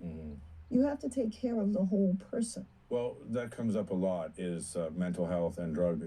Yeah, but unfortunately, it's fixated on that, and the overall person is neglected. Right, and there's a lot of cancer patients, and so a lot of people wind up homeless because they are sick. Medical debt. Yeah, I've met people who kept missing work, didn't know why, didn't have adequate health insurance. Later find out they have cancer, they're fired from their job, everything spirals, and they're on the street. Number one cause of bankruptcy in America. Right, is healthcare. Is healthcare. Let's go looking at the future. Somebody joked we're taxed like Zurich, but we get services like Athens. Funny, but to go to taxation, you know, we have these high taxes, and then there's problems with homelessness, and there's problems with fire remediation and all these things. What would you like to see going forward? What advice would you give to the next mayor? Well, what I want to see going forward is I want to see a commitment to solve problems and not just manage them. So because of elected officials are there for a short period of time, they just put Band-Aids on stuff. Yes. Because I can put a Band-Aid on it and then I'll be out of office. I'll be running for my next office. Yeah. One of the things in LA that I've been shocked by is the fact that the city is in control of blight.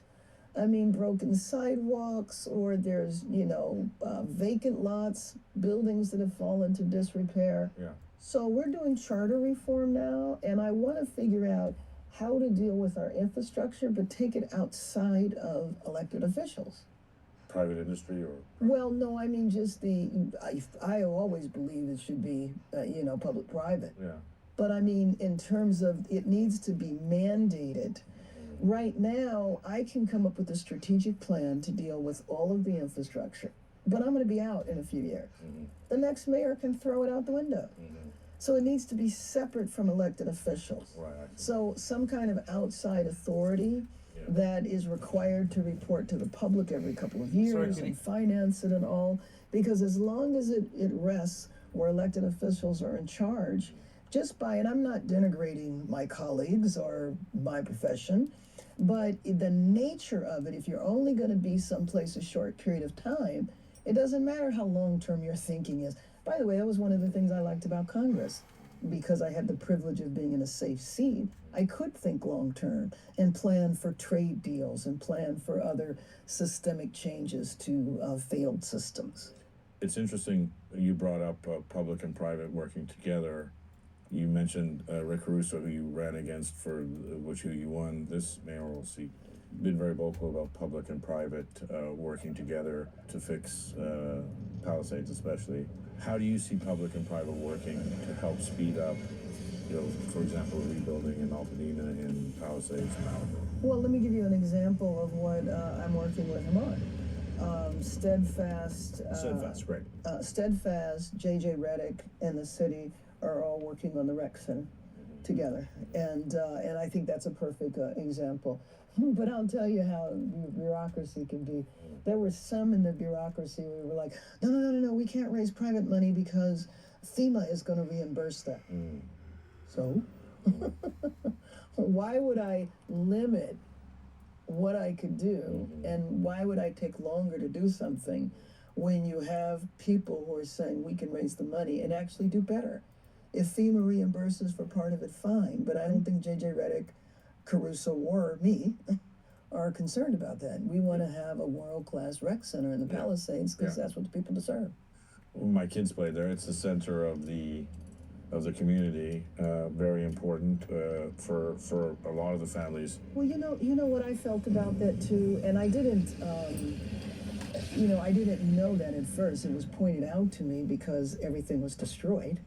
But that town center, to me, I think is so important, because what you lose when you lose your house in a neighborhood, you lose your community. Yes. You lose your sense of community. Yeah. And I think that's so important, especially for the children, and especially the teens who lost their peers through COVID, and then lose their peers again, because of the fires. And they don't have a school to go to, Valley High, etc. Right. And so my kids go to school there. They do? Well, they go to school in Palisades. Yeah. And so disrupted and look, after COVID, this has just been a punch in the face to a lot of families, a lot of young people. Right. It's interesting you say it's just that sort of Pali Rec Center and Palisades Village. We walked through that with Caruso, and he was talking about the rebuilding efforts and public and private. So it's interesting you're doing things like the rec center with Caruso and J.J. Redick. Yeah, so let me give you, so the city owns that property. Yeah. The library and the playground. Oh my God, I saw pictures of the playground yesterday. It's all back. Oh, amazing. It looks really, really good. And then also the library is going to be back in another month or so. So what I did was, it is out of the scope of the Army Corps of Engineers to clear the debris there. Yeah. They weren't supposed to do it. We advocated for them to expand their mission. Right. So they were able to do it because I felt like if the town center could come back, that's a part of the grieving, that if people had that center that they could go to, it helps, with the healing process. It looks a lot better than I thought it would. But you should see. Well, I don't know when the last time you were there. Go see the playground. Okay, I will. Yeah. I saw the pictures yesterday. We were there. I want to say a week ago, and we went through there. Now, if you're working with Caruso on redoing the rec center, what do you think about his criticisms? Of being in Ghana, or the buck stops with the mayor, or I actually said to him, because I talked to these volunteer firefighters, and they had said, look, you gotta take care of your home, you gotta cut back your vegetation, you gotta harden your roof, you gotta do all these things. It's up to you.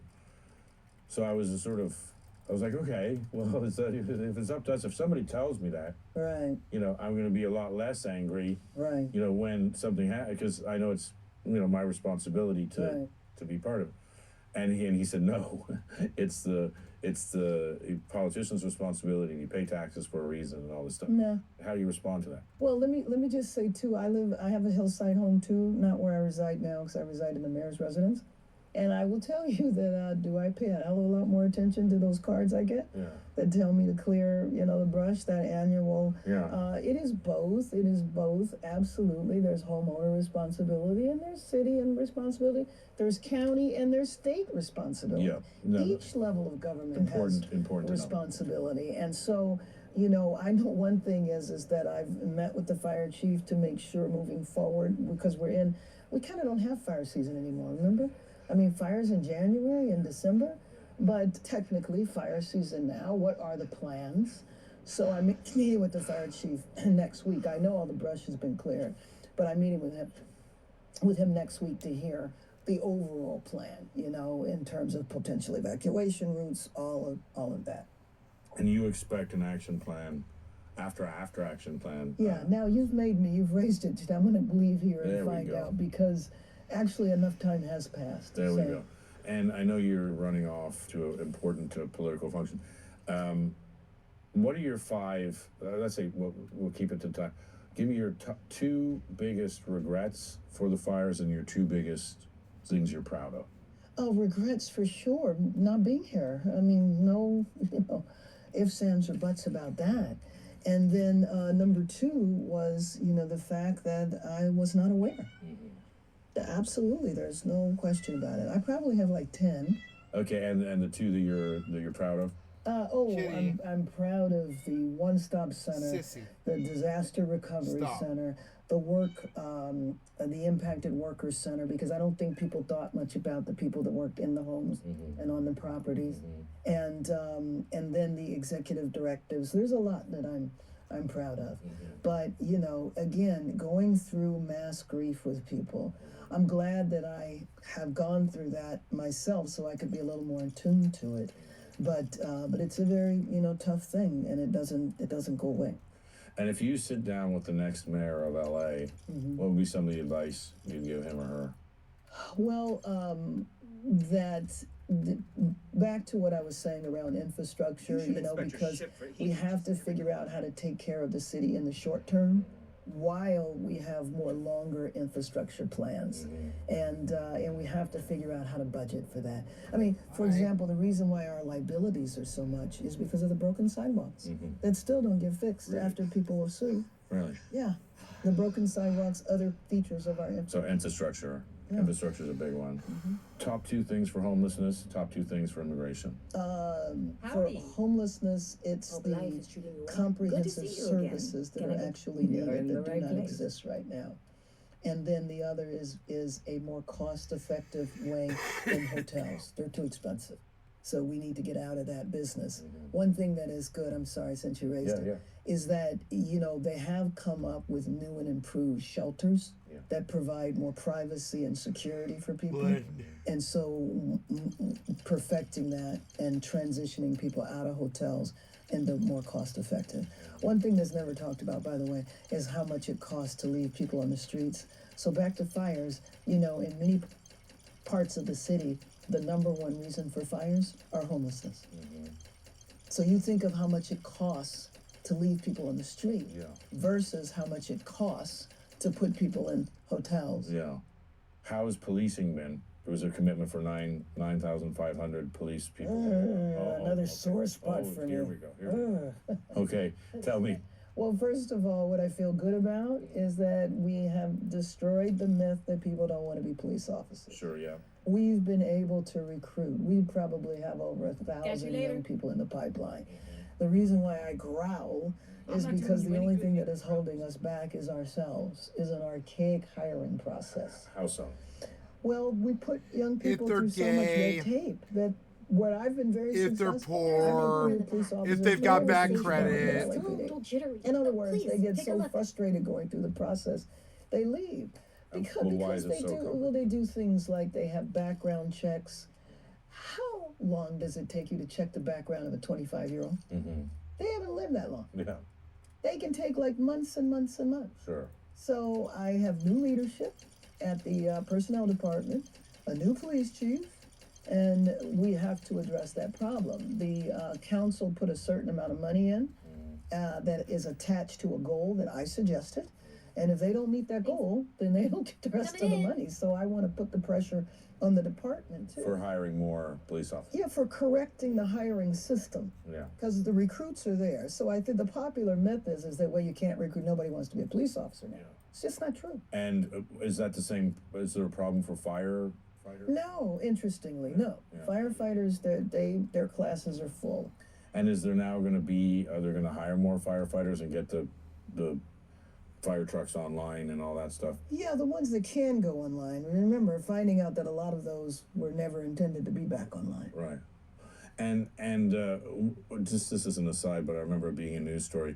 There was a story like we sent some to the Ukraine or something. We sent some fire trucks to the Ukraine. I mean... No, I didn't hear that. No, you didn't. Firefighters, but not to the Ukraine. Yeah. But we sent, as a matter of fact, we've sent firefighters, I was notified just yesterday, because of the fires that are happening in the Inland Empire. Yeah. So we send firefighters all over, just like firefighters. I mean, firefighters came here from Canada, from Mexico, from, you know, all over. We want to give shouts out to the firefighters that came. Shout out to the firefighters.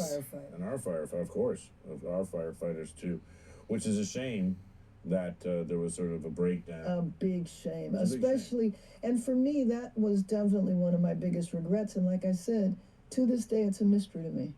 I have no idea why she flipped. Well, maybe because there was a lot of blame. A lot of things she didn't want to come out. Yeah. Yes. Yeah. Which So is. we have a interim fire chief. Yeah. And I'm very big on national searches. Yeah. And so we haven't started the national search yet, but we are in process of tying down a contract with. And so obviously the relationship with the interim fire chief is much better. Are you worried about fire season, quote unquote, this upcoming? No, I'm not. I mean, you know, I think everybody is hyper vigilant. Yeah. I want to say thank you for your time today. I know you're busy, and well, let me say thank you, because what I really appreciated about this is that we actually were able to not have sound bites and have an in-depth discussion, and I really value that. Well, I don't think a lot of people see. Look, this is called Shane Smith Asks Questions. I think a lot of people have the same questions that I had. You had answers to every question, and a lot of people don't hear the sort of the long story. Right. The thing is so, for example, I learned something today. I didn't know you were chair of the African, I don't know what and that's why you Subcommittee on Africa and Foreign Affairs. There you go. And you were invited by the executive office to go to Africa. President of the United States. I think a lot of that is lost. Right. In the news story. Well, she's not here as L.A. Burns. Even though it was widely covered in the news. It is very interesting. And so look, I think, I want to thank you again for your time. But, it's great to get. My thing is, there's two sides to every story. Right.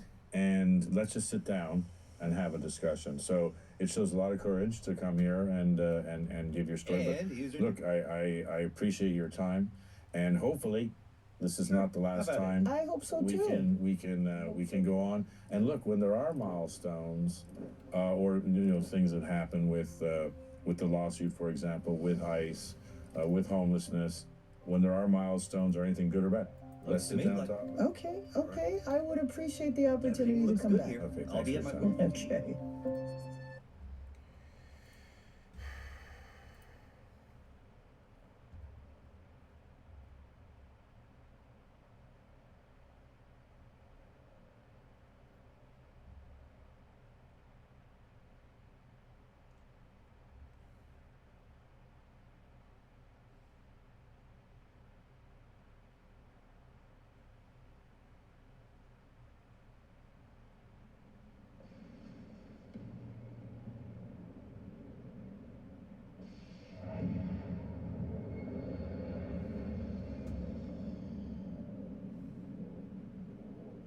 Setzer was such a cool story.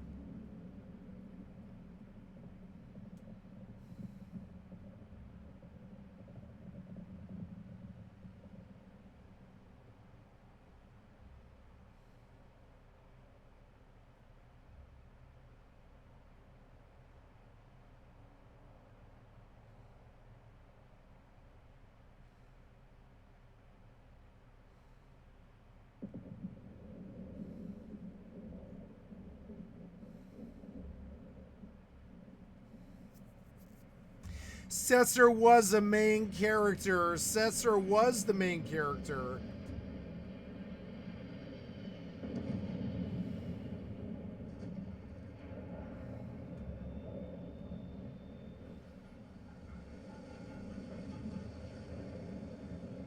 It was Corsair. They didn't know what it was yet. Setzer was a Corsair. I'm a Corsair. I don't even know what Corsair means, really. Corsair. No, you just pulled some idiot thing. I'm gonna need you to come back and try again.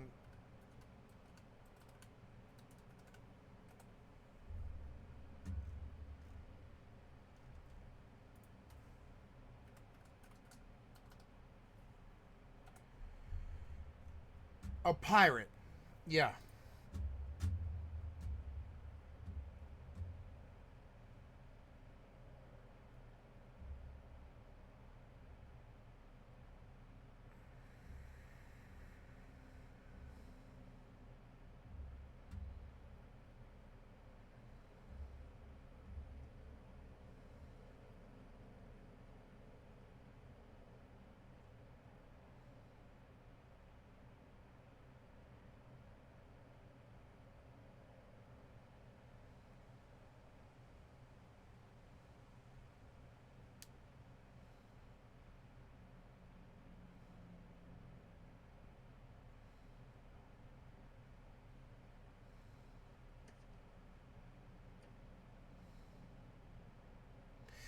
Dave Smith of IGN considered him the best of the male protagonists in Final Fantasy VI. That's not true. Cyan was the best.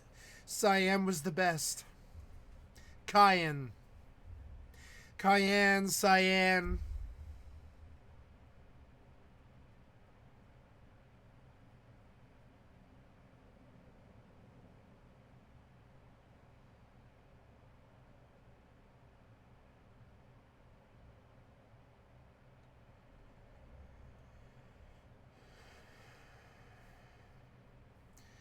Right, emphasizing that while Cesar doesn't necessarily want to join the party's rebellion, his hatred for the Empire and hopes of getting the girl were particular motivations he saw in both characters. Yep.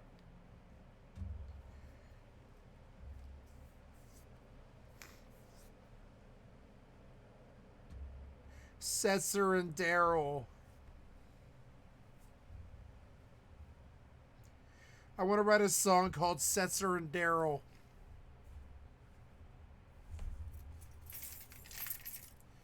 Daryl. Cesar and Daryl. I'm going to write a song called Cesar and Daryl. I'm going to publish it on YouTube.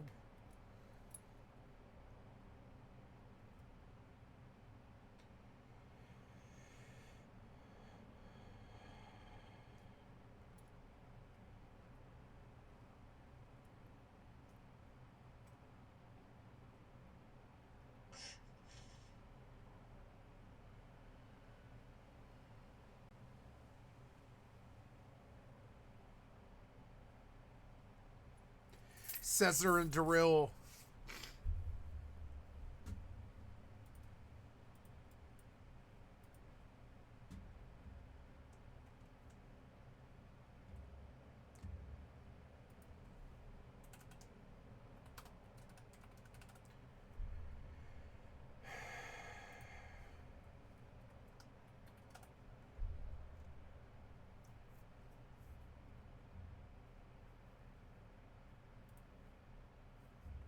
What's up, guys? Welcome to another Worst to Best list. Grab your lucky socks, as today we are looking at the Dice Man himself, Cesar! This has been the hardest list Coin toss. I've had to create. I love Cesar. There was this implication that money was only this value to him as ammo, and that's kind of how I look at money too. Money's only worth ammo, how much ammo you can buy and how hard you can shoot. Based off of the functionality of the Super Nintendo, the Game Boy Advance, and the Pixel Remaster, and how we can operate the slots, and this will greatly change the list. An example is in the GBA and SNES, you can properly manipulate the slots to get what you want, right at the start of a battle, whereas with the Pixel Remaster, from what we know right now, it's a lot more random. The pause buffering is also a little more awkward, which makes it a little bit worse. So for this list, we're just going to be looking at the Super Nintendo and the GBA. Hells yeah. Since these are all available right off the hop, availability isn't going to be something we think about, and it's only going to be usefulness for this video. Cesar! I love Cesar! And let's get into this list. Mog and Gao and Sabin. Rabbit. Starting off the list is a pretty straightforward one. If you fail the slots, you get a mini heal. It also does cure darkness, mini heal and sleep. If you fail the slots, you heal your party. It's the greatest dream I've ever heard of. If you fail at the slots, you heal your party. It doesn't damage undead characters, so a model Legomorph would never be worth it except if you were doing it for the memes. Small spell power of only 10, and it is affected by magic defense, so the higher magic defense you have, the smaller it will heal. Pretty obvious that it's a low tier ability that is meant to punish the player, but it almost pours salt on the wound with the little, here, have a tiny bit of HP while we're at it. 2 out of 10 usefulness ability. Coming in at number 7 is Summon. This slot is a pretty interesting one.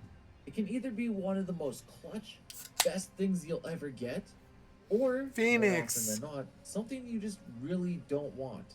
There are 26 possibilities when you use this, even more on the Game Boy Advance version, and it's essentially the Magicite item in slots form. Usually you'll get something that's pretty useless for whatever scenario you are in battle.